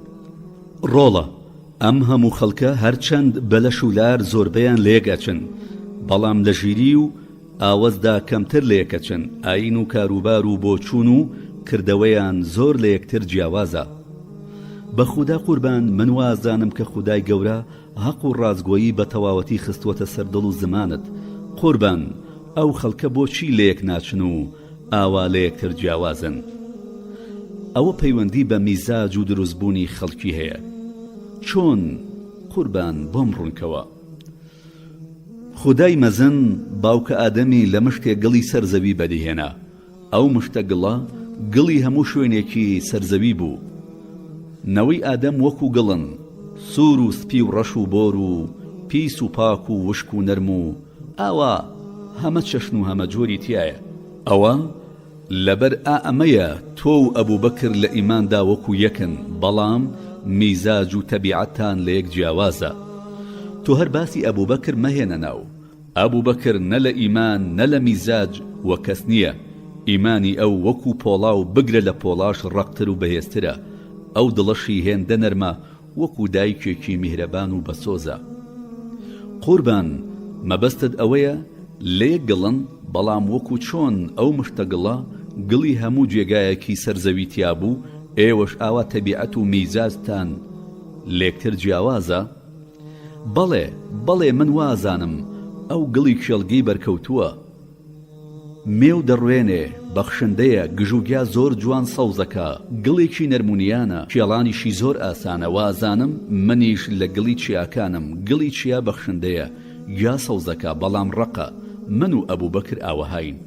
ئەو زۆر نەرمە، منیش ڕقم. هەموو خەڵکی تەنانەت پێغەمبەرانیش وەکو یەک نین، جیاوازیان تێدایە. قوربان، پێغەمبەرەکانیش با پێت بڵێم نمونەیەکت بۆ دەهێنمەوە تا جوان لە من تێبگەیت و حاڵی ببی. دەیزوو قوربان، لەشم هەموو کردووە بەگوێ هەتا وەکو تۆ ببیستم. ڕۆژی بەدر لە دوای ئەوەی کاشەڕ کۆتایی پێهات، خودای مەزن سەرکەوتنی بە ئێمە بەخشی بوو. کۆمەڵێکی زۆرمان بە دیل و یەخسیر گرتە بوو. پێغەمبەری نازدارمان درودی خوای لەسەر بێ هیچ دەقێکی قورئانی لەلا نەبوو چۆن مامەڵە لە تەک دیل و یەخسیرەکاندا بکرێ. بۆیە ڕابێژی پێکردین، فەرمووی چی بکەین؟ ئەبوو بەکر وتی قوربان، ئەو دیلانە هەموویان عەشیرەت و خزم و کەسوکاری خۆتن. دەست پێشخەر بە داوای تەوبەیان لێ بکە، بەڵکو پەشیمان ببنەوە و تەوبە بکەن و خودای مەزن لێیان خۆش ببێ. منیش وتم نەخێر قوربان، ئەوانە گشتیان کافرن. تۆیان لە شاری مەکە دەرکرد، پێیان وتی درۆزنی، با لە گردنیان بدەین، هەر هەمویان بتۆپێنین. پێغەمبەر صلی الله علیه وسلم بەبێ ئەوەی یەک وشە بفەرمێ هەستا تەشریفی بردەنێ و خێوەتەکەی. خەڵکی بوونە دووبەرەوە. بەرەیەکیان ئەیوت پێغەمبەر صلی الله علیه وسلم بە قسەی ئەبوو بەکرەکە، بەرەکەی تر ئەیوت بە قسەی عومەرەکە. دوای تەشریفی هاتە دەرەوە، فەرمووی خودای مەزن دڵی هەندێک کەس وا نەرم ئەکا لە نەرمیش نەرمترە، دڵی هەندێک کەسیش وەها توندەکە لە بەردیش توندترە. ئەی ئەبوو بەکر، تۆ ڕێک وەکو ئیبراهیم وایی. خودا باسی ئیبراهیم ئەکا، دەفەرمێ فمن تبعني فإنه مني ومن عصاني فإنك غفور رحيم. واتە سا هەر کەسێ شوێنی من کەوت، ئەوە ئەو کەسە لە خۆمە، هەر کەسێکیش لێم یاخی بوو، ئەوسا ئەتۆ خەتا بەخش و دلۆڤانی وەک ئەیسا وایی. خودا باسی ئەیسا ئەکا کە ئەفەرمێ إن تعذبهم فإنهم عبادك وإن تغفر لهم فإنك أنت العزيز الحكيم. واتە ئەگەر بتەوێ ئازاریان ئەدەی، بەندەی خۆتن، ئەگەر بشتەوێ لێیان خۆش بووی، خۆتە زانی و هەر بۆ خۆتی کە دەستەڵاتت بەدەستە و لە کارزانی. عومەریش ڕێک وەکو نوحە. خودای گەورە دەفەرمێ نوح دەیفەرموو ربی لا تەزەر على الأرض من الكافرين ديارا. واتە خودایە لەم سەر هەردە ئەو کەسانەی تۆ ناناسن جوو قەواریان لێمەهێڵە. وەکو موسا خدا باسی موسا ئەکا، دەفەرمێ ربنا اطمس على أموالهم واشدد على قلوبهم فلا يؤمنوا حتى يروا العذاب الأليم. واتە خودای گەورە و دلۆڤان ماڵیان لێ تەرت و توناکە، دڵیان پتڕەق و ڕەشکە، با هەرگیز باوەڕ نەهێنن ئەتا جەزرەبەی بە ئێش و بەژان بە چاوی خۆیان دەبینن. کوڕم، ئێستاکە ئەزانی ئیمان چۆن خەڵکی وەک برا لێ ئەکات و کۆیانەکە، بەڵام تەبیعەت و میزاج لە یەکتری جیایان ئەکاتەوە. بەڵێ قوربان، ئەوە بۆیە ئەو خەڵکیە هەرچەند بیر و باوەڕیان لەمەڕ خودا وەک یەکتر بێ، بەڵام هێشتا لە ڕاوبۆچوونی ئاینی وەکو یەک نین. بەڵێ ڕاستە، بەڵام تەنیا لە ئایندا ئاوا نییە، لە کاروباری دنیاشدا هەر ئاوایە. تاقیکەوە بڕۆ بۆ لای 15 پیا و دانە دانە پێیان بڵێ ژنەکەم زۆر دەبۆڵێنێ و بەسەرمدا هاوار دەکا و قسە دەکا. بزانە لەو 15 کەسە چەند ڕای جیاوازت گیر دەبێ. ئەو کاتە باشە زانی ئەو خەڵکانە لە چەند جۆرە گەڵ دروست بوون. یەکیان ئەڵێ خەتای خۆتە، ئەوەندەت نازداوە سواری مەلت بووە. ئەگەر هەر لە یەکەم جاردا چاوت لێسوور بکردایەتەوە نەیدەوێرە ئاوا بکە.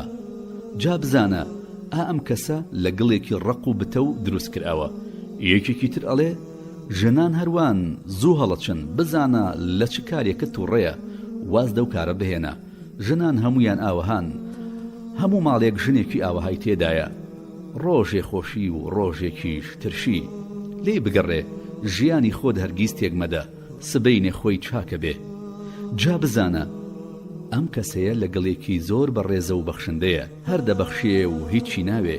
یەکێکی تریان پێ دەڵێ ئەوەندە ڕق مەبە بشکی، نەرمیش مەبە با نەتگوشن، چوست و چالاک و وریا بە و ڕەشوەی ماڵداری بگرە دەست، سنوورێکی بۆ دابنێ، با پێ لە بەڕێی خۆی زیاتر ڕانەکێشێ، بەڵام هەرگیز بیرت نەچێ ژنیش وەک تۆ مرۆڤێکە، گشت مرۆڤێ تووڕە دەبێ و هێور دەبێ، بیمۆچێنە و مەیشکێنە. جا بزانە ئەم جۆرەیان لە گڵێکە لە نێوان دوو گڵی پێشوو. دیسان بڕۆ ئەو خەڵکانە تاقیب کەرەوە، بڵێ براکەم میراتم پێنادات و هەمووی بۆ خۆی بردووە، ڕاوێژ بە چەند کەسێ بکە.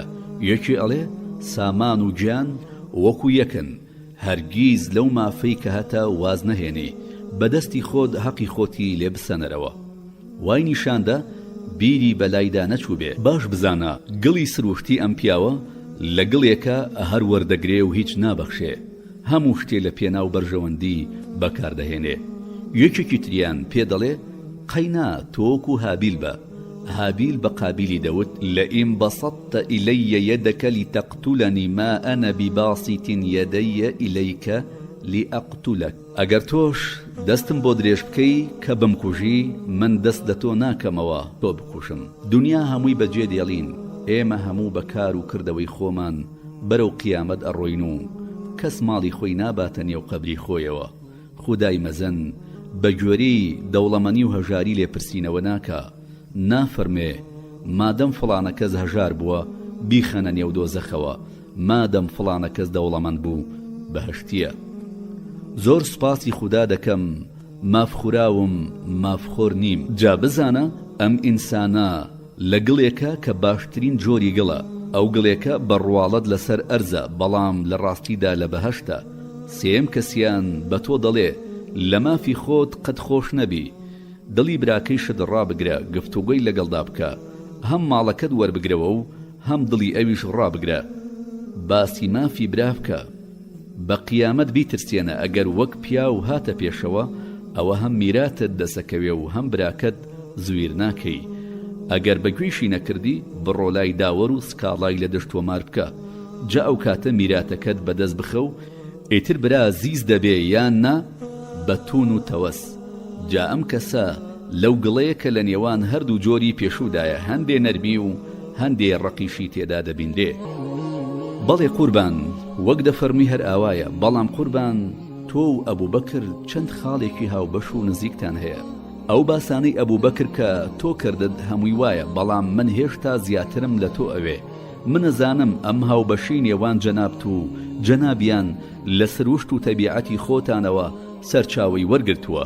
هەندێشتی ئێوە وەکو یەکە. گەورم ئەم خۆ هەڵقورتێنم لێ وەرگرە و وەڵامم بدەرەوە. باشە کوڕم چی ئەپرسی لێم بپرسە. ئەو جیاوازیی نێوان تۆ ئەبوو بەکر جیاوازی سروشت و تەبیعەت، نەک جیاوازی نێوان ئیمان. ڕێک وەک ئەو جیاوازیەی لە نێوانی ئیبراهیم و عیسا لەلایەک و موسا و نوح لەلایەکی تر. ئەی ئەبوو بەکر هەموو کاتێک هەر ئاوا نەرمونیان نەبوو؟ هەرگیز تووڕەیی یان توندوتیژی ڕووی تێ نەکردووە؟ هەرچەندە بەراورد لە نێوان ئیمانی پێغەمبەراندا ڕەوا نییە، بەڵام ئیمانی هیچ کەسێ هێندەی ئیمانی ئەبوو بەکر بەهێز نییە. چۆن بەخودا ئەبوو بەکر پلەیەک لە سەروی هەموو مرۆڤەکانەوە بوو، پلەیەک لە دوای پێغەمبەران. نە من و نە غەیری من لە ئیماندا ناگەین بە ئەبوو بەکر. لەمەڕ سروشت و تەبیعەتەوە ئەو کەسێکی هەتا بڵی نەرمونیان و بەسۆز و میهرەبان بوو، هەتا مردنیش هەروا بوو. بەڵام هەر کات پێویستی کردبە ئەم مرۆڤە دلۆڤان و زۆر بەسۆزە وەک شێری بێشەڵان دەبوو، هێندە تون دەبوو کەس نەدەگەیشت بەجێ پێیدا.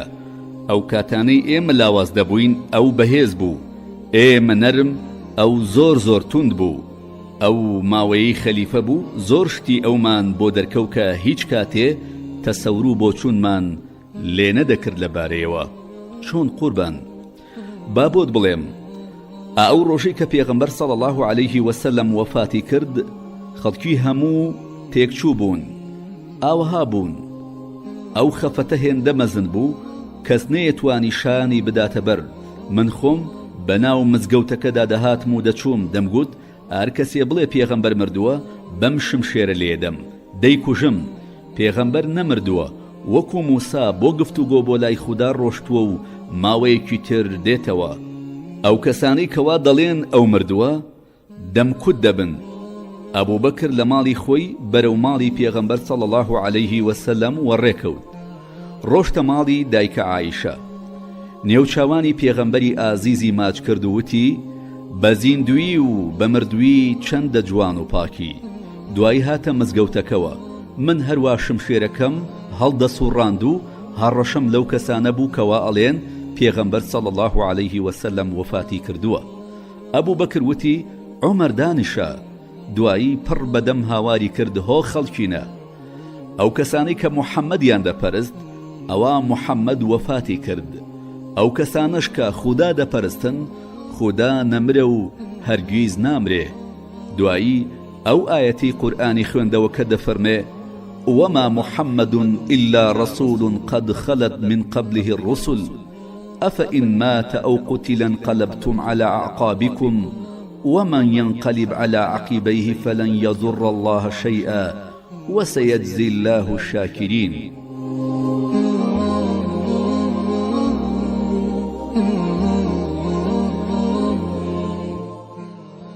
واتە محەممەد صلی الله عليه وسلم تەنها پێغەمبەرێک نەبوو وەفات بکە، بێگومان پێغەمبەرانی پێش ئەمیش وەفاتیان کردووە. ئایا ئەگەر وەفاتی کرد یان کوژرا و شەهید بوو ئێوە پاشگەز ئەبنەوە و هەڵدەگەڕێنەوە؟ قۆ ئەوەی هەڵبگەڕێتەوە و پاشگەز بێتەوە ئەوە هەرگیز زیان بە خودا ناگەیەنێ. لە داهاتوویەکی نزیکیشدا خودای گەورە پاداشتی سوپاسگوزاران دەداتەوە. دوای ئەوەی ئەبوبەکر ئەو ئاەتەی خوێندەوە بەهۆش خۆم هاتمەوە و دەتگوت هەرگیز ئەو ئاەتەم نەبیستوە. ئیتر بۆم ڕوون بوویەوە بەڵێ پێغەمبەر صلی الله عليه وسلم بەڕاستی وەفاتی کردووە. ئالێرەدا کەسایەتی بەهێزی ئەبوبەکر دەرەکەوێ. بۆ من دەرکەوکە نەرمونیانی و توندوتۆڵی دژی یەک نین، میهرەبانی و خۆڕاگری دژی یەک نین. خۆ ئەگەر تەماشای تەبیعەت و سروشتی من و ئەبوبەکرت کردبا دەبووە ئەو باوەڕی بە وەفاتی پێغەمبەر صلی الله عليه وسلم نەکردایە و من ئەوم هێور بکردایەتەوە. بەڵام بەعکسەوە ئەو عومەرەی کە زۆر توند و تیژ بوو، ئەو ڕۆژە ڕووخا، ئەو ئەبوبەکرەی کە زۆر نەرمونیان بوو وەک چیا خۆی ڕاگرت. مرۆڤ ئالەو کاتانەدا دەناسرێ. جاری وا هەیە بەگومان وازانی فڵانە کەس زۆر توند و تیژە، بەڵام دوای دەرەکەوێ کە زۆر نەرمونیانە. بە پێچەوانەشەوە مرۆڤی بەڕواڵت نەرمونیان سەیرەکەی تند و تیژە. بەڵێ ئەبوبەکر ئاوا بوو، کەسایەتیەکی تێر و تەواو. ئەو کاتانەی کە کاتی نەرمونیانی بوو، ئەو نەرمونیان و ئەو کاتانەی کە کاتی تند و تۆڵی و تند و تیژی بوایە تند و تۆڵ و تیژ دەبوو. ڕەحمەتی خودا لە ئەبوبەکر چ کەسایەتێکی تەواو کامڵ بوو. بەڵێ بە خودا وابوو. بەخوا قوربان تۆ زۆر گەورەی، زۆر بە سەیری باسی ئەبوبەکرت کرد. ئەمە ڕازگۆیی و نەجابەتی جەنابە دەرەخە. کوڕی خۆم، مرۆڤی گەورە هەر گەورەیە. کەس بە خراپ باسکردنی مرۆڤی مەزن نابێ. مرۆڤی بەڕێز و مەزن ئەو کەسەیە کە مرۆڤە بەڕێز و مەزنەکان نیشانی خەڵک بدە. ئەی قوربان باسی تر هەیە کە کەسایەتی ئەبوبەکر دەربخات و خەڵک پێی وابێ کە زۆر نەرمونیانە، کە چی توند و تۆڵ و تیژ بێ، یان پێیان وابێ واز لە شتێک بهێنێ کە چی ئەو سوورتر دەبێ؟ کوورە ئەوە بەڕاستە؟ ئەرە وەڵا شتی وا ڕووی داوە ئەبوبەکر دڵی نەرم نەبووە. ئەگەر بەسەر کێوە بەهاتایە نەرم دەبوو. ئەبوو بەکر بوو، دەبوو چۆن بێ ڕێک ئاوا بوو. دەی قوربان بۆم باس بکە بزانم چییە و چۆنە. دوای وەفاتی پێغەمبەر صلی الله عليه وسلم ئەبوو بەکر بوو بە خەلیفە. عەرەب بوون بە سێ بەشەوە، بەشێکیان لەسەر ئاینی خۆیان مانەوە و نەگۆڕان، بەشێکیان گەڕانەوە سەر ئاینە پوچەکەی باوکو و باپیرانیان، بەشەکەی تر بە موسڵمانی مانەوە بەڵام دەیان گوت زەکات نادەین. ئەبوو بەکر کۆی کردینەوە و پرس و ڕاوێژی پێکردین. زۆر بەمان تەنانەت منیش پێمان وابوو واز لەوانە بهێنین کە زەکات نادەن، بۆ ئەوەی ئەوانیش وەک بەشی دووهەم پشت لە ئاینی پیرۆزی ئیسلام نەکەن تا ئەو کاتەی دڵیان بە تەواوەتی لەسەر ئاینی ئیسلام دادەمەزرێ و جێگیر دەبێ و دواتر زەکات بدەن. بەڵام ئەبوو بەکر ئەم ڕایی پەسەند نەکرد، وتی شەڕیان لەگەڵەکەم. ئەم بڕیاری ئەبوو بەکر پێچەوانەی سروشت و تەبیعەتی ئەو بوو. ئەو نەرمونیان بوو بەڵام بۆ چوونەکەی توند بوو. منیش لەگەڵ ڕایەکی نەرمدا بووم کەچی سروشت و تەبعم توند و تیژ بوو. مەسەلەکە پێچەوانە بوویەوە. ئەبوو بەکر دڵنەرم و میهرەبان توند و تیژ بوو. عومەری توند و تیژ نەرمونیان بوو. ئەی تۆ چیت کرد قوربان؟ من بەردەوام دەچووم بۆ لای ئەبوو بەکر و ئەهانم دەدا بۆ ئەوەی لە ڕاکەی پەشیمان ببێتەوە. دەمگوت تۆ چۆن شەڕ لەگەڵ کەسانێکدا دەکەی کە شایەتومانیان هێناوە؟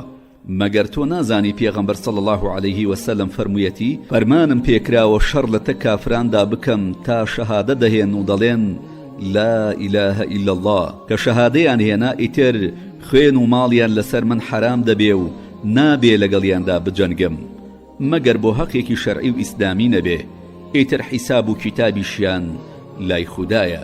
ئەی ئەو چی فەرموو قوربان؟ پێی دەوتم بە خودا هەر کەسێ جیاوازی بخاتە نێوان نوێژ و زەکاتەوە لە تەکیدا دەجەنگم. زەکات مافی خەڵکە. بە خودا ئەگەر لە سەردەمی پێغەمبەردا ڕەشۆی وڵاخێکیان لە زەکاتدا دابێ دەبێ ئێستاش بیدەن، ئەگینا بۆیە جەنگم. ئەی دوای چی قوربان؟ چی ڕوویدا؟ من بەردەوام لێی ئەپاڕامەوە نەجەنگێ، دەمویست خوێنی کەس نەڕژێ. ئەبوو بەکر تووڕە بوو، یەخەی گرتمەوتی کوڕەکەی خەتاب، ئەوە تۆ بۆ لە سەردەمی جاهیلیدا تند و تیژ بوویت و ئێستا ئاوا نەرمونیان و ترسنۆکی؟ ئەی دوایی چی؟ لەم بارەوە چی ڕوویدا؟ خودای گەورە دڵی منیشی وەک دڵی ئەبوو بەکر لێ کرد. زانیم کە ئەو لەسەر حەقە و ڕاستە. ئەو ڕۆژە بۆم دەرکەوت کە ئیمانی ئەبوو بەکر بەرامبەر بە ئیمانی هەمومان و بگرە زیاتریشە، کەوابێ ڕاکەی ئەبوو بەکر ڕاست و دروست بوو. بەڵێ بێگومان ئەو سەردەم و کاتە ڕێک ئەو ڕایی ئەبوو بەکری دەویست. کارمان بەڕایی هەر کەسێکی تر بکردایە تێک دەشکاین و دەڕوخاین.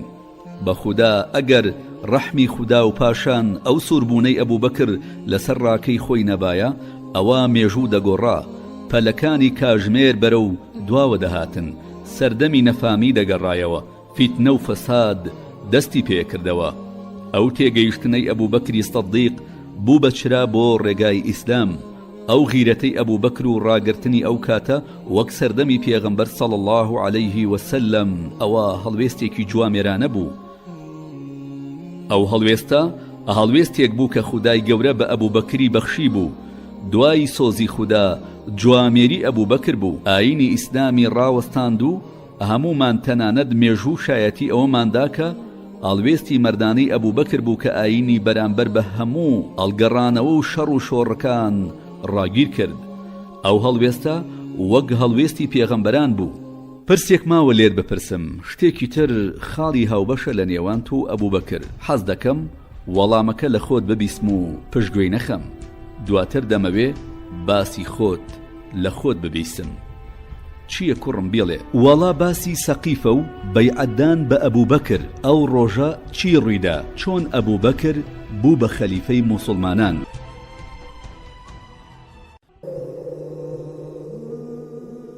پرسیارێک ماوە لێت بکەم، شتێکی تر خاڵی هاوبەشە لە نێوان تۆ و ئەبوو بەکردا.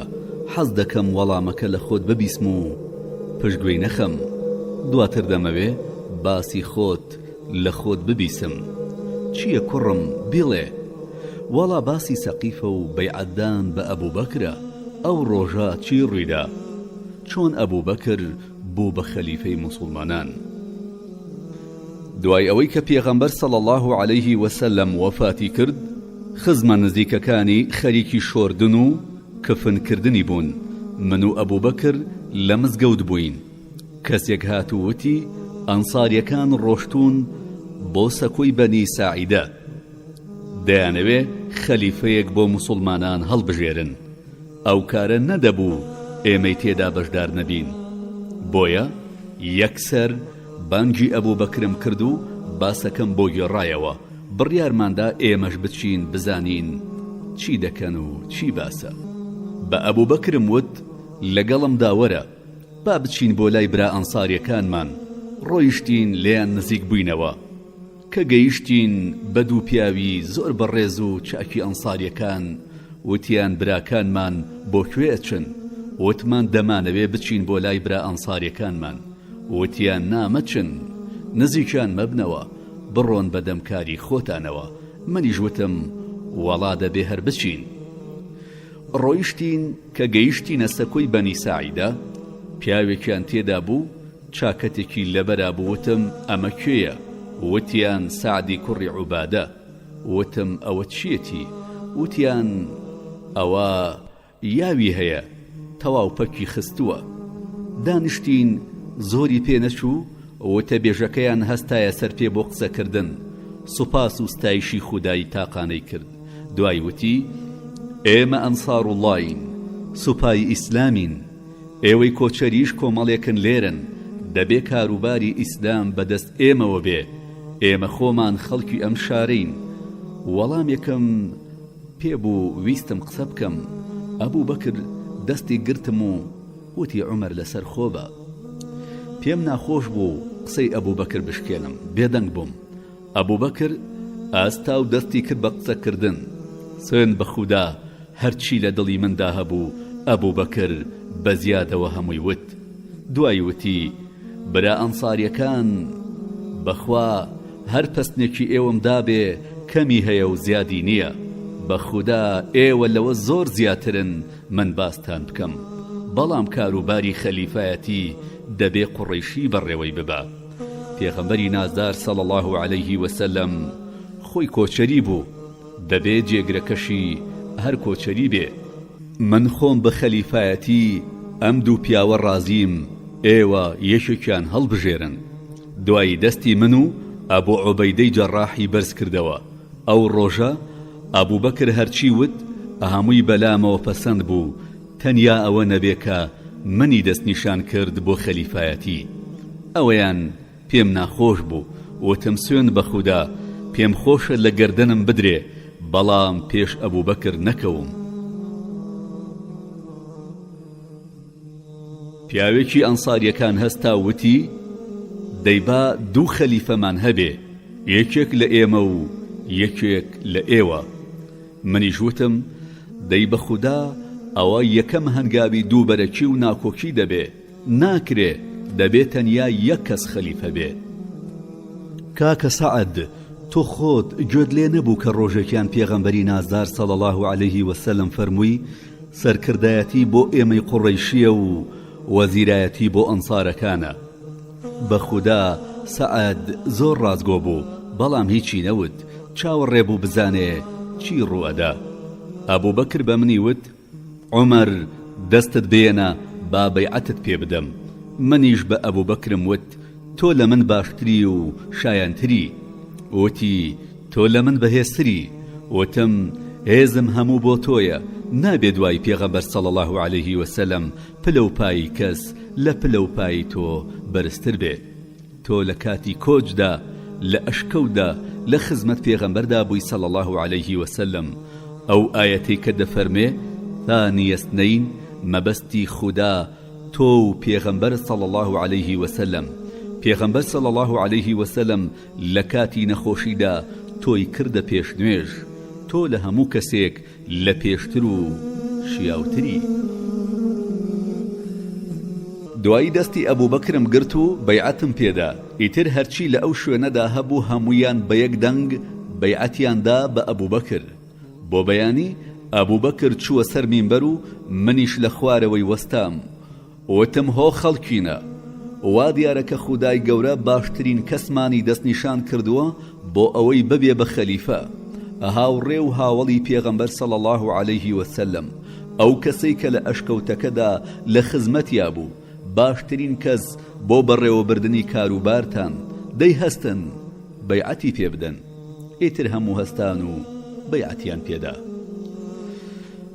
کەوابوو ڕۆژی سەگکۆکە کە بەناوبانگە ئابە و جۆرە بوو ئەی باشە قوربان بۆچی ئەنساریەکان چاوەڕوانی ئەوەیان نەدەکرد ئاتا لە کفن و دفنی پێغەمبەر صلی الله عليه وسلم دەبنەوە پاشان خەلیفە دیاری بکەن ئەنسارەکان مەبەستیان ئەوە نەبوو کە لە دنیادا بەش و پلەپایەیان هەبێ ئەوان باشەیان زانی کە بەڕێوەبردنی ئاین و وڵات بەبێ سەرکردە و سەر و گەورە بەڕێوە ناچێ ئەگەر خەڵکی سەرکردەیەکی ئازا و لێهاتوویان نەبێ لە کوتوپڕێکدا هەر کەس بۆ خۆی و پشێوی ڕوودەدا خودای گەورە لە قورئاندا فەرموویەتی خولیق الئینسان من عەجەل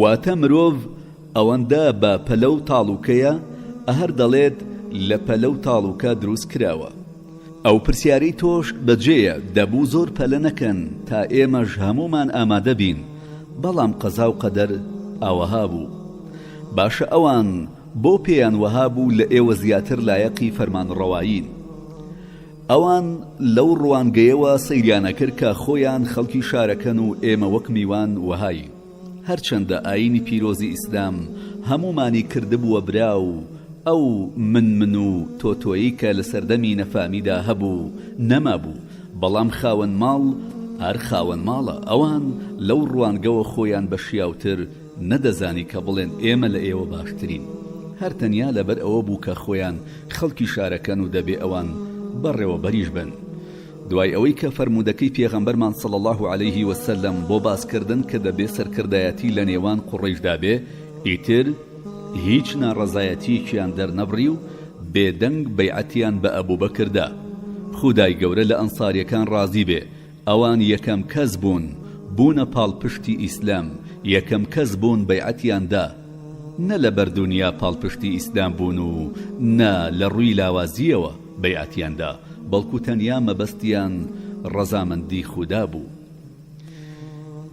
ئەی ئەبوو بەکر دەستی گرتی و ویستی بەیعەتت پێ بدا بۆ ڕازی نەبووی چونکە ئەبوو بەکر لە من باشتر بوو لە هەمومان شیاوتر بوو ئەو یەکەم پیاو بوو کە موسڵمان بوو هاوڕێ و هاوسەفەری پێغەمبەر بوو صلی الله عليه وسلم دووهەم کەسی نێو ئەو شکەوتەکە بوو نهێنی پارێزی پێغەمبەر بوو صلی الله عليه وسلم ڕاستە پێغەمبەر صلی الله عليه وسلم خۆی هیچ کەسی بۆ خەلیفایەتی دیاری نەکرد بەڵام ئەو خۆی لە کاتی نەخۆشیدا ئەبوو بەکری بۆ بەرنوێژی دیاری کرد ئیتر چۆن من بە خەلیفایەتی ڕازی بام بەخوا هەر شیاوی ئەو بوو ئەی بۆچی ئەبوو بەکر فەرموو بووی تۆ لە من بەهێزتری ئەبوو بەکر تەمەنی 61 ساڵ بوو زۆر کەسێکی لەسەرخۆ و نەرمونیان بوو دەشیزانی کە کاروباری خەلیفایەتی ناڕەحەتە و ئارێشەی زۆرە لە هەمان کاتدا خەلیفایەتی تەکلیفە نەک تەشریف ئەو لەوە ئەترسا بەو تەمەنەوە و بەو نەرمونیانەی کە هەیبوو نەتوانێ خەلیفایەتی بەڕێوە ببە بەڵێ ئەوە ئەبوو بەکرە کەسێکی دوورە پەرێز لە هەموو شتێکی دنیایی تەنانەت لە سەرکردایەتی کە هەموو کەس حەزی لێتی بە خودا ئەبوو بەکر پیاوی خودا بوو بۆ خواژیا لە پێناوی خوادا وەفاتی کرد ئەی قوربان بۆچی ئەنساریەکان وتیان با دوو خەلیفە هەبێ یەک لە ئێمە و یەک لە ئێوە ئەوە بەڕای من بۆ دوو هۆکار دەگەڕێتەوە یەکەمیان پێم وتی ئەوان خەڵکی مەدینە بوون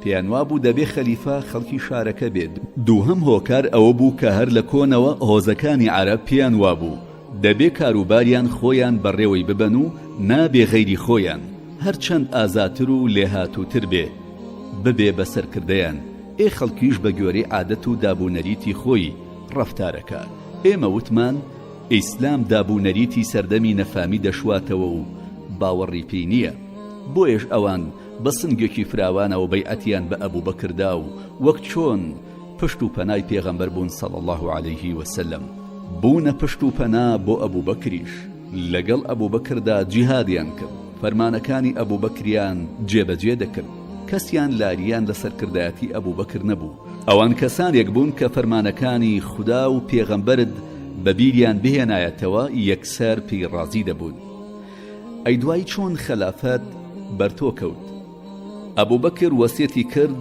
من بکرێم بە خەلیفە ئەی قوربان خەلیفایەتی بە وەسیەتکردن دەبێ خەلیفایەتی بریتیە لە بەڵێندانێک لە نێوان سەرکردە و خەڵکیدا خەلیفە بەڵێن دەدا کە کاروباری خەڵک بەڕێوە ببا فەرمانەکانی خوددا جێبەجێ بکە ڕەچاوی بەرژەوەندی گشتی بکە سەروەت و سامانی گشتی بەهەدەر نەدا و بەدات پەروەریدا بەشی بکە هەوڵ بدا ئاسایش و ئەمنی قەومی دابین بکە دادگەر بێ سوپای تێر و تەواوی هەبێ بۆ بەرگریکردن خەڵکەکەیش گوێڕایەڵی بن لە کاتی خۆشی و ناخۆشی لەگەڵ خەلیفەدا بن لە فەرمانە چاکەکاندا بەگوێ بکەن و درێغی نەکەن نابێ لە کار و فەرمانێکدا کە پێچەوانی فەرمانی خوددایە لەگوێ بکەن کەوابوو خەلیفایەتی من بە وەسیەتی ئەبوو بەکر نەبوو بەڵکو بە ڕەزامەندی خەڵک بوو ئەوان بەو وەسیەتی ئەبوو بەکر ڕازی بوون و بە دڵ و گیان و ڕەزامەندی خۆیان بەڵێن و بەیعەتیان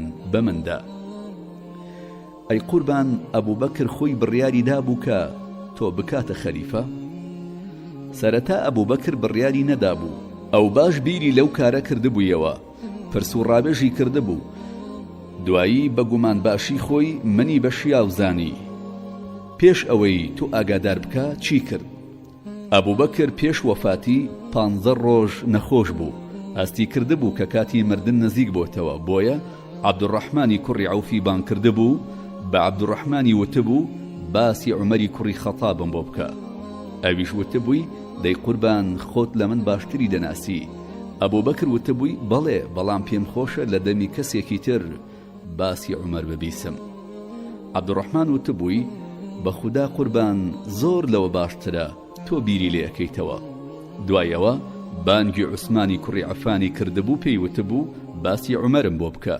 عوسمان وتبووی قوربان تۆ باسی عومەر بۆ ئێمە بکە ئەبوو بەکر وتبووی پێم خۆشە لە دەمی تۆی ببیستم عوسمان وتبووی بە خوددا زۆر لەوە باشترە کە دەردەکەوێ ئەبوو بەکر وتبووی خوات لێ ڕازی بێ بەخوا ئەگەر وازت لێ بهێنایە وازم لێ نەدەهێنا قوربان ئەو قسەیانی چی مەبەستی ئەوە بوو کە عوسمانیش شیاوی خەلیفایەتیە ئەگەر عوسمان منی بەدڵ نەبایە ئەوە ئەبوو بەکر ئەوی دەستنیشان دەکرد بۆ خەلیفایەتی ئەی قوربان ئەبوو بەکر لە ناو ئەو هەموو خەڵکەدا تەنیا پرس و ڕاوێژی بەو دوانە کرد نەخێر ئەو ڕاوێژی بە کۆمەڵێک کەسی مهاجری و ئەنسارەکانیش کردبوو لەوانە سعیدی کوڕی زەید ئۆسەیدی کوڕی خۆزەیر پێیوتبوون ڕاتان چییە لەبارەی عومەرەوە ئۆسەید وتبووی دوای تۆ لە هەمومان باشترە بە چاکە ڕازیە و بە خراپە ناڕازی نەهێنەکانی لە ئاشکراکانی باشترە کەس وەک ئەو شیاوی خەلیفایەتی نییە کەسێکی بەهێزە ئەی ئەوانی تر چیان وتبوو هەر ئەوەی کە ئوسەید وتبووی ئەی هەمویان بەو وەسیەتەی ئەبوو بەکر ڕازی بوون ڕای هەمویان وەک ڕای عوسمان و عەبدوڕەحمان و ئوسەید بوو نەخێر ڕای هەموو کەس وەکو یەک نییە هەر کەسە و تێبینی و بیر و بۆچوونی تایبەت بە خودی خۆی هەیە هەندێکیان منیان هەم لە سەردەمی پێغەمبەر صلی الله عليه وسلم و ئەم لە سەردەمی ئەبوو بەکردا دەناسی دەیان گوت کە زۆر توند و تیژە مەبەستیان ئەوە بوو کە ئەم عومەرە هیچ بەدەستە ئاوا توند و تیژە باوکە گیان ئەی ئەگەر کار بەدەست بێ ئەبێ چی بکە ئەی ئەوانە چیان کرد 2 ڕۆژ پێش وەفاتی ئەبوو بەکر چووبوون بۆ لای پێیان وتبوو تۆ زانی عومەر چەند توند و تیژە ئەگەر خوددا لێپرسینەوەی لێ کردی بەرامبەر بە ئەو وەسیەتە چی وەڵامی خوددا ئەدەیتەوە ئەبوو بەکر وتبووی دام نشێنن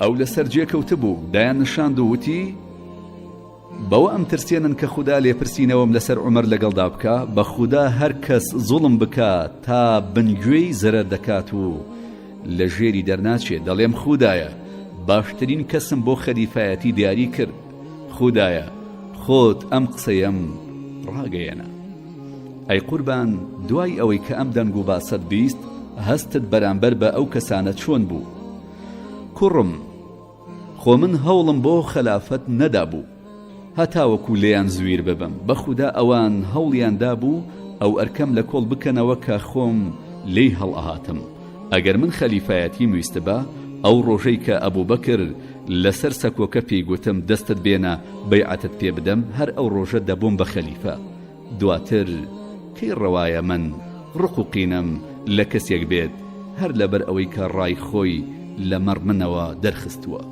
من خۆم دوای ئەوەی کە کرام بە خەلیفە پێم وتن ڕەحمەتی خودا لەو کەسە بێ کە عەیب و عارەکانم بە دیاری بۆ دەهێنێتەوە ئەمە قسەی من بوو لە کاتی خەلیفایەتی دەی ئەگەر کەسێکی ئاسایی بام قسەی لەو زیاترم دەبوو قوربان تۆ کاتی خۆی بۆیە بە خەلیفایەتی ڕازی نەبووی چونکە ئەبوو بەکرت لە خۆت بە شیاوترە زانی دەی باشە خۆ ئەمە مانای وانییە ئەگەر ئەبوو بەکر مرد ئیتر من حەزم لە خەلیفایەتی دەبێ کوڕم مرۆڤی واریع و خۆپارێز ئەوەیە کە خۆی لە کاروبارێک دوور بخاتەوە کە ترسی ئەوەی لێ هەبێ نەتوانێ بەباشی بەڕێوەی ببە بە خودا منیش دەترسام خەلیفایەتی باش بەڕێوە نەبم بۆیە پێم خۆش نەبوو بکرێن بە خەلیفە ئەی دواتر چی ڕوویدا ئەبوو بەکر دیسان بانگی عوسمانی کردبوو فەرموو بووی چیت پێ دەڵێم بینوسە عوسمان وتی چی بنووسم ئەبوو بەکر وتی بنووسە بە ناوی خودای بەخشندە و میهرەبان ئەمە کۆتا وەسیەتی ئەبوو بەکری کوڕی ئەبوو قوحافەیە لە کاتێکدا خەریکە دوا مەنزڵی دنیا بەجێ دەهێڵێ و خەریکە بەرەو یەکەم مەنزڵی قیامەت وەڕێ دەکەوێت ئەو قیامەتی کە تیایدا کافر بڕوا دەهێنێ و تاوانبار دڵی پڕ دەبێ لە یەقین و درۆزن واز دەدرۆ دەهێنێ ئەوە من عومەری کوڕی خەتابم وەک خەلیفە لە پاشی خۆم دەستنیشان کرد گوێڕایەڵی بن و فەرمانەکانی جێبەجێ بکەن منیش بۆ ڕەزامەندی خودا و پێغەمبەری خودا و ئاینی ئیسلام و بۆ خۆم و بۆ ئێوەش لە چاکەکردن درێغیم نەکردووە ئەگەر عومەر دادپەروەر بوو ئەوە گومانەکەی من پێکاوێتی و بەڕاست دەرچووە ئەگەری جوانە بوو ئەوە هەر کەس خراپەکەی لە ئەستۆی خۆیدایە منیش جگە لە خێر و چاکە هیچی ترم مەبەست نەبووە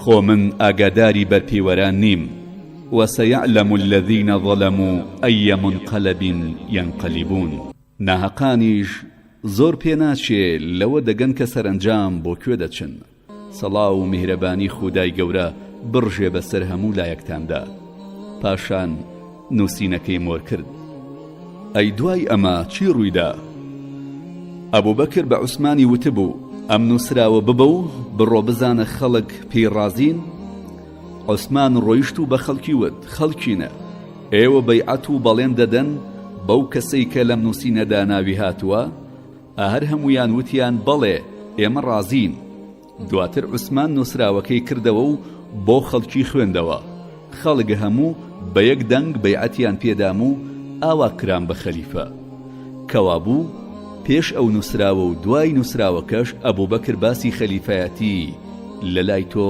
نەکردووە نەخێر پێش نووسراوەکە باسی هیچی لە لای من نەکردبوو بەڵام دوای ئەوەی کە خەڵک بەو نووسراوە ڕازی بوون چوومە خزمەتی ئەبوو بەکر و وتم ئەبوو بەکر من پێویستیم بە خەلیفایەتی نییە و حەزم لێی نییە ئەبوو بەکر وتی عومەر گیان خەلیفایەتی پێویستی بە تۆیە مەبەستی چی بوو مەبەستی ئەوە بوو کە بە من بڵێ من لەبەر ئەوە تۆم دەستنیشان نەکردووە کە پێویستت پێی بێ بەڵکو من وازانم کە تۆ شیاوترین کەس بی بۆ ئەو کارە ئەبوو بەکر هەمیشە وەها بوو بەخشندەی ئەو تەنیا بۆ ڕەزامەندی خودا بوو گرێدانیشی هەر لەبەر ڕەزامەندی خودا بوو هەر لەبەر ئەوە بوو کە وەرگرتنی خەلیفایەتیم بەلاوە ئاسان بوو بڕیارمدا بچم بەڕێی پێغەمبەر و ئەبوو بەکردا هەر چەند هەرگیز ناگەم بە ئەوان پێغەمبەری ئیسلام هیچ پێغەمبەرێکی تر پێی ناگا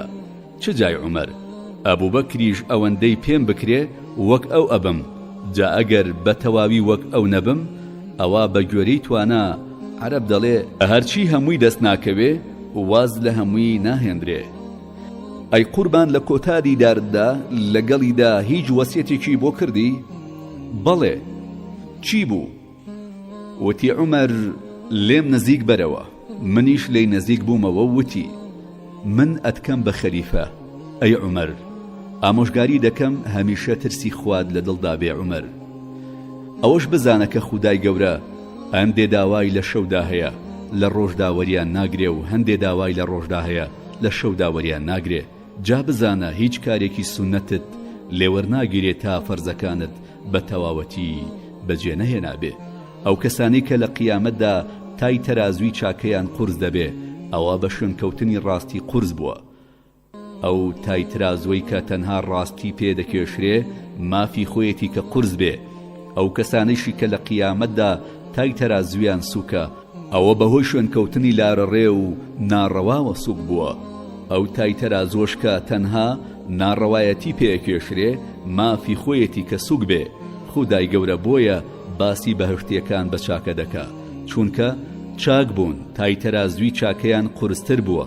ئیتر ئەویش چاوپۆشی لە خراپەکانیان دەکا.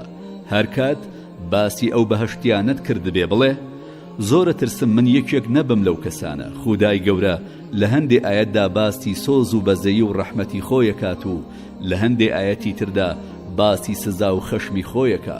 ئەوەش لەبەر ئەوەی کە بەندەکانی هەم لێ بترسن و هەم هیواشیان پێ هەبێ.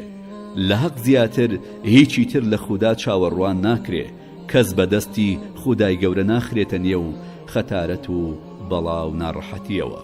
ئەگەر ئەم ئامۆژگاریانەی منت وەرگرت ئەوە هیچ بەرپێوار و نادیاریەکت هێندەی مردن خۆش نابێ و هەرگیز ناتوانی مردن بێهێز و دەسەڵات بکەی. بەخوا قوربان ئەم ئامۆژگاریانە ئامۆژگاری کەسێکی ڕەفتە نییە. مرۆڤ ئەو کاتەی کە پشت لە دنیا کات و خەریکە بەرەو قیامەت بارگە و بنە ئەپێچێتەوە لە هەموو کاتێ زیاتر ڕازگۆیە. ئەبوو بەکر بە درێژایی ژیانی خۆی هەر ڕازگۆ بووە. چ جای ئەو کاتانە؟ بەڵام قوربان پێت ئاساییە چەند پرسیارێکت لەمەڕ ئەو وەسیەتە لێ بکەم؟ بۆنە دەی کوڕم چیت لە دڵدا هەیە بپرسە. باشە بۆچی ئەبوو بەکر وەسیەتەکەی بە ئەی عومەر ئامۆژگاریت ئەەکەم هەمیشە ترسی خواد لە دڵدا بێ دەست پێەکە؟ چونکەی زانی وەرگرتنی دەسەڵات تاقیکردنەوەیەکی زۆر سەختە. زۆربەی خەڵک لەو تاقیکردنەوەیەدا ئەکەون و دەرناچن. کابرای دەسەڵاتدار هێز و پارەی لە بەردەستدایە. خەڵک بەرامبەر دەسەڵاتدار لاواز و بێهێزن. زۆر کە من ئەو کەسانەی کە پارە و هێزیان هەبێ و نەبنە تاغوت. ئەبوو بەکر ویستی بەبیرم بهێنێتەوە کە خودای گەورە ئاگاداری هەموو کارەکانم دەبێ. لێم دەڕوانێ بزانێ لە کاتێکدا لە لووتکەی دەسەڵاتدام چی دەکەم. ئەو پارە و سامانەی کە لە بەردەستمە چۆنی بەکاردەهێنم و خەرجیەکەم. چۆن لە تەک ئەو خەڵکی کە لە ژێردەستمدایە دەجوڵێمەوە و هەڵسو کەوتەکەم. دەسەڵاتدار شیاوترین کەسەکە بیترسێنێ و خودایی وەبیر بهێنێتەوە چونکە جگە لە خودا کەس لە دەسەڵاتدار مەزنتر نییە. خەڵک بۆیە لە دەسەڵاتدار دەترسێ چونکە هێزی هەیە. بۆیە خۆی لە دەسەڵاتدار نزیک دەکاتەوە چونکە سەروەت و سامانی هەیە. بەڵام خودی دەسەڵاتدار هیچ کەسێکی لەو مەزنتر نییە تا لێ بترسێ. هیچ سەروەت و سامانێک بە ئەندازەی ئەو سەروەت و سامانە نابێ کە لە ژێردەستی ئەودایە تا خۆی لێ نزیک بکاتەوە. ئەبوو بەکر ویستی هەمیشە خودام لەبیردا بێت و لێی بترسم و لە هەموو کار و تارێکمدا وا بزانم خودا دەبینم. ئەی مەبەستی لە خوای گەورە هەندێ داوای لە شەودا هەیە لە ڕۆژدا وەری ناگرێ. هەندێ داوای لە ڕۆژدا هەیە لە شەودا وەری ناگرێت. چی بوو؟ ئەوە ویستی پێم بڵێکە نەکەی بە گوێری ڕەفتار و کردداری خەڵک هەڵس و کەوت بکەیت و دینی خۆتت لەبیر بچێ. تۆش بەندەیەکی لە بەندەکانی خودا. خودای گەورە هەندێک کار و پەرستشی لەسرت فەرز کردووە. نەکەی لەبەر کاروباری خەلافەت ئەو فەرزانە لەبیر بکەی. ویستی پێم بڵێ ئاگاداری نوێژ و ڕۆژوەکانم بم. خەڵک لەسەر ئاینی دەسەڵاتدارە. ئەگەر دەسەڵاتدار چاک و پاک و لەخوا ترس بوو خەڵکیش وەها دەبن. ئەگەر تێکۆشەر و خەباتکار بێ خەڵکیش تێکۆشەر و خەباتکار دەبن. ئەگەر هەمیشە بیری قیامەتی لە دڵدا بێ ئەوانیش بیری قیامەتیان لە دڵدا دەبێ. ئەگەریش گەندەڵ و فەسادکار بێ زۆربەی ئەوانیش گەندەڵ و فەسادکار دەبن. سەرکردە ناوی خۆی بە خۆی وەیەتی، وەک سەری گەلوایە، گەلیش وەک جەستەوان. سەرکردە بەرەو هەر کوێ و هەر چۆن بڕوا، جەستەش بەرەو ئەو شوێنە و بەو جۆرە دەڕوا. ئەی مەبەستی لە هیچ کارێکی سونەتت لێوەرناگیرێ تا فەرزەکانت بە تەواوەتی بەجێ نەهێنابێت چی بوو؟ ویستی پێم بڵێ کە لە لای خودای تاقانە هیچ کار و کردەوەیەک بە ئەندازەی ئەو کار و کردەوانە خۆشەویست نین کە خۆی لەسەر بەندەکانی فەرزی کردووە. هەر بەندەیەک سونەتەکان بکات و فەرزەکان پشتگوێ بخە، ئەوە تەنیا خۆماندووکردنی بۆ دەمێنێتەوە. خۆ ئەگەر فەرزیش و سونەتیشی ئەنجامدا، ئەوە نوری عەلا نورە و هەرچی خێری تێدا هەیە هەر بۆ ئەو بێ. ئەگەر کەسێک بە قەستی ڕۆژێک ڕۆژووی ڕەمەزانی خوارد و نەیگرت، 11 مانگ بە ڕۆژوو بێ، جێگەی ئەو یەک ڕۆژە ناگرێتەوە. ئەگەر نوێژی بەیانی بە کۆمەڵ بکا، خێری لە شەو نوێژی سەرتاسەری شەو زیاترە. ئەگەر 1000 سەدەقە بدات، بە ئەندازەی زەکاتێک خێری نییە، هەرچەندە سەدەقەکانی زۆر لەو زەکاتانە زیاتر بێ، چونکە سەدەقە سونەتە بەڵام زەکات فەرزە. ویستی پێم بڵێ کە خودای گەورە هەندێشتی لەسەر سەرکردەکان فەرز کردووە. ئەگەر ئەو شتانە نەکا و هەر شتێکی تر بکە، بێسوودە. ئەگەر 100 جار لە فەرزەکە زیاتریش بێ، خودای گەورە فەرمانی کردووە کە داهات بە یەکسانی لە نێوان خەڵکدا بەش بکرێ. ئەگەر سەرکردە ئەو داهاتەی بۆ خۆی برد و دوایی زۆر لەوە زیاتریشی کردە خێر، بێسوودە و تاوان و گوناه نەبێ هیچی تری چنگ ناکەوێ، چونکە مافی بە خاوەن ماف نەداوە. ئەوە وەک ئەوە وەهایەکە مافی خەڵکی بخوات و دوایی بەخشندەیی بکە. ئەی مەبەستی لە خودای گەورە لە هەندێ ئایەتدا باسی سۆز و بەزەیی خۆیەکات و لە هەندێ ئایەتی تردا باسی سزا و خەشمی خۆیەکە. ئەوەیش لەبەر ئەوەی کە بەندەکانی هەم لێ بترسن و ئەم هیواشیان پێ هەبێ، لە حەق زیاتر هیچی تر لە خودا چاوەڕوان ناکرێ.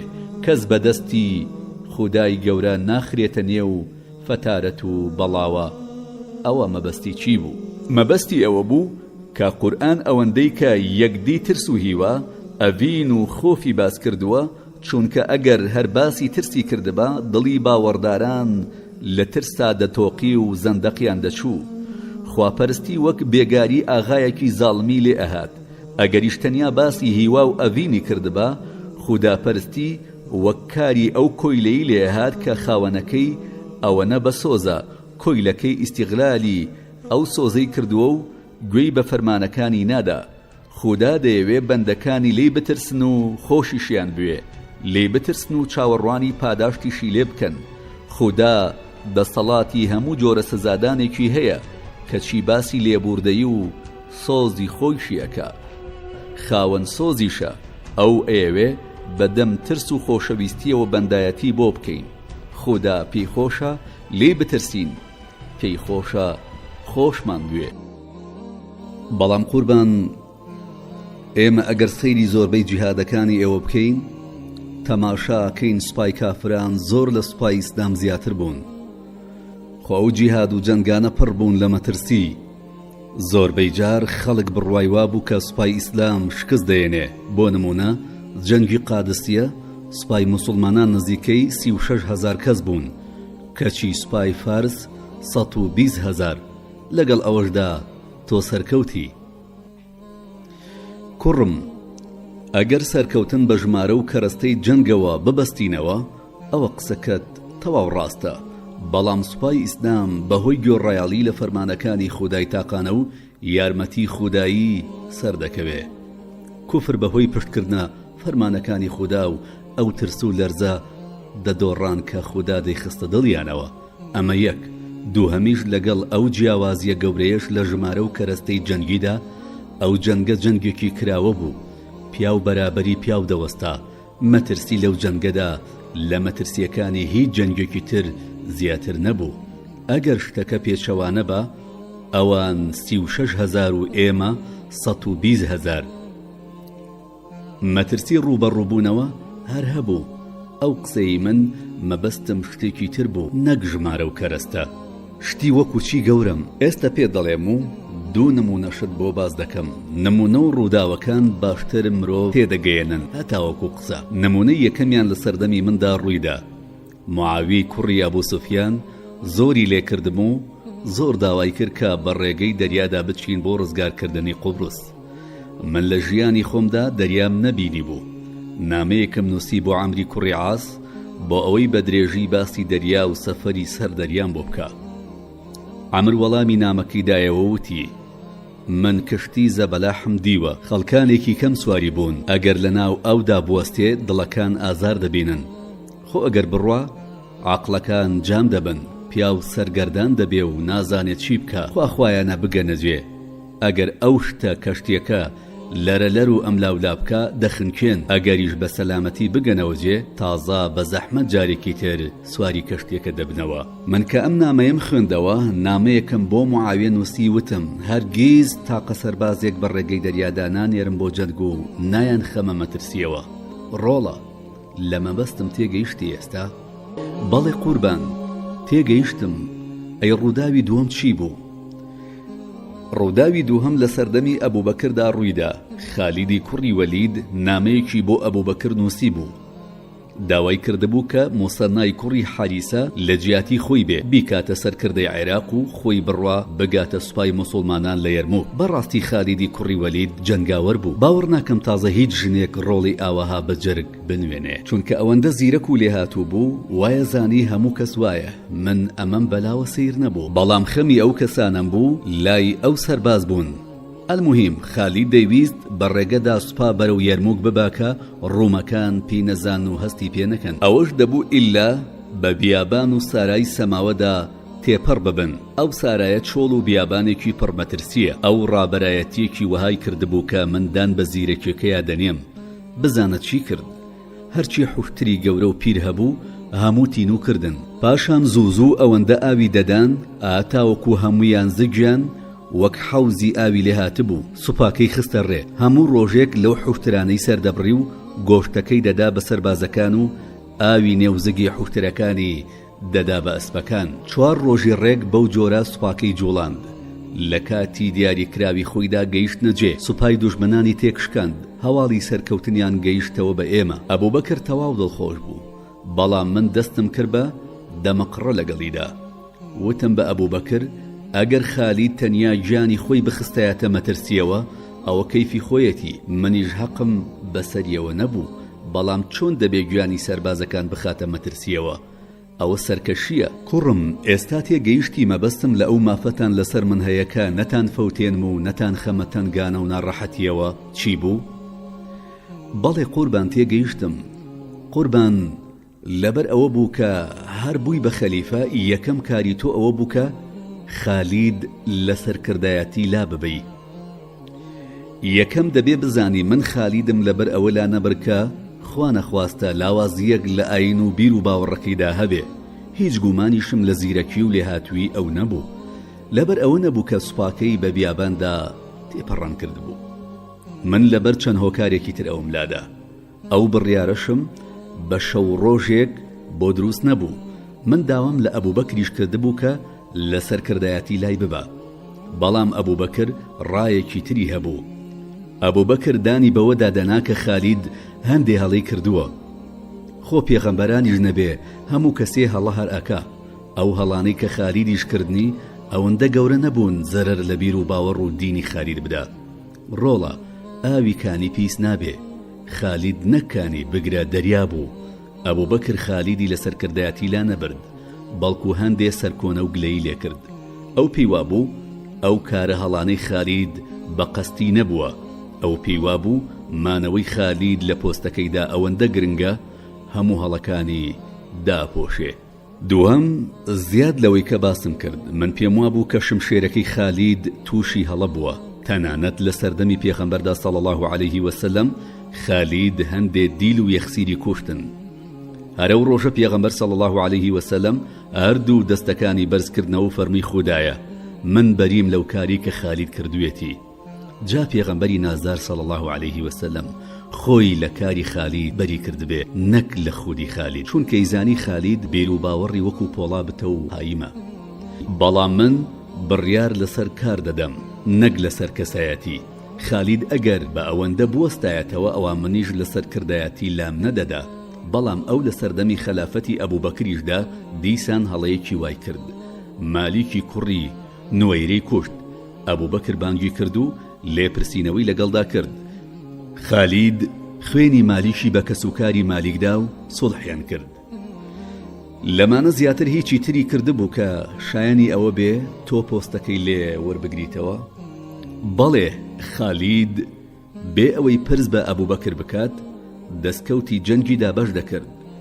من بە ئەبوبەکرم وت نامەیەک بۆ خالید بنووسە و پێی بڵێ کە هیچ کەس بۆی نییە دەستکەوتی جەنگ دابەش بکە، بەڵکو دەبێ بۆ خەزیێنەی دەوڵەتی بهێنێتەوە. ئەبوبەکر نامەی بۆ نارد. خالید ئاوا وەڵامی دایەوە، یا وازم لێ بێنە خۆم چی دەکەم بیکەم یان واز دەهێنم.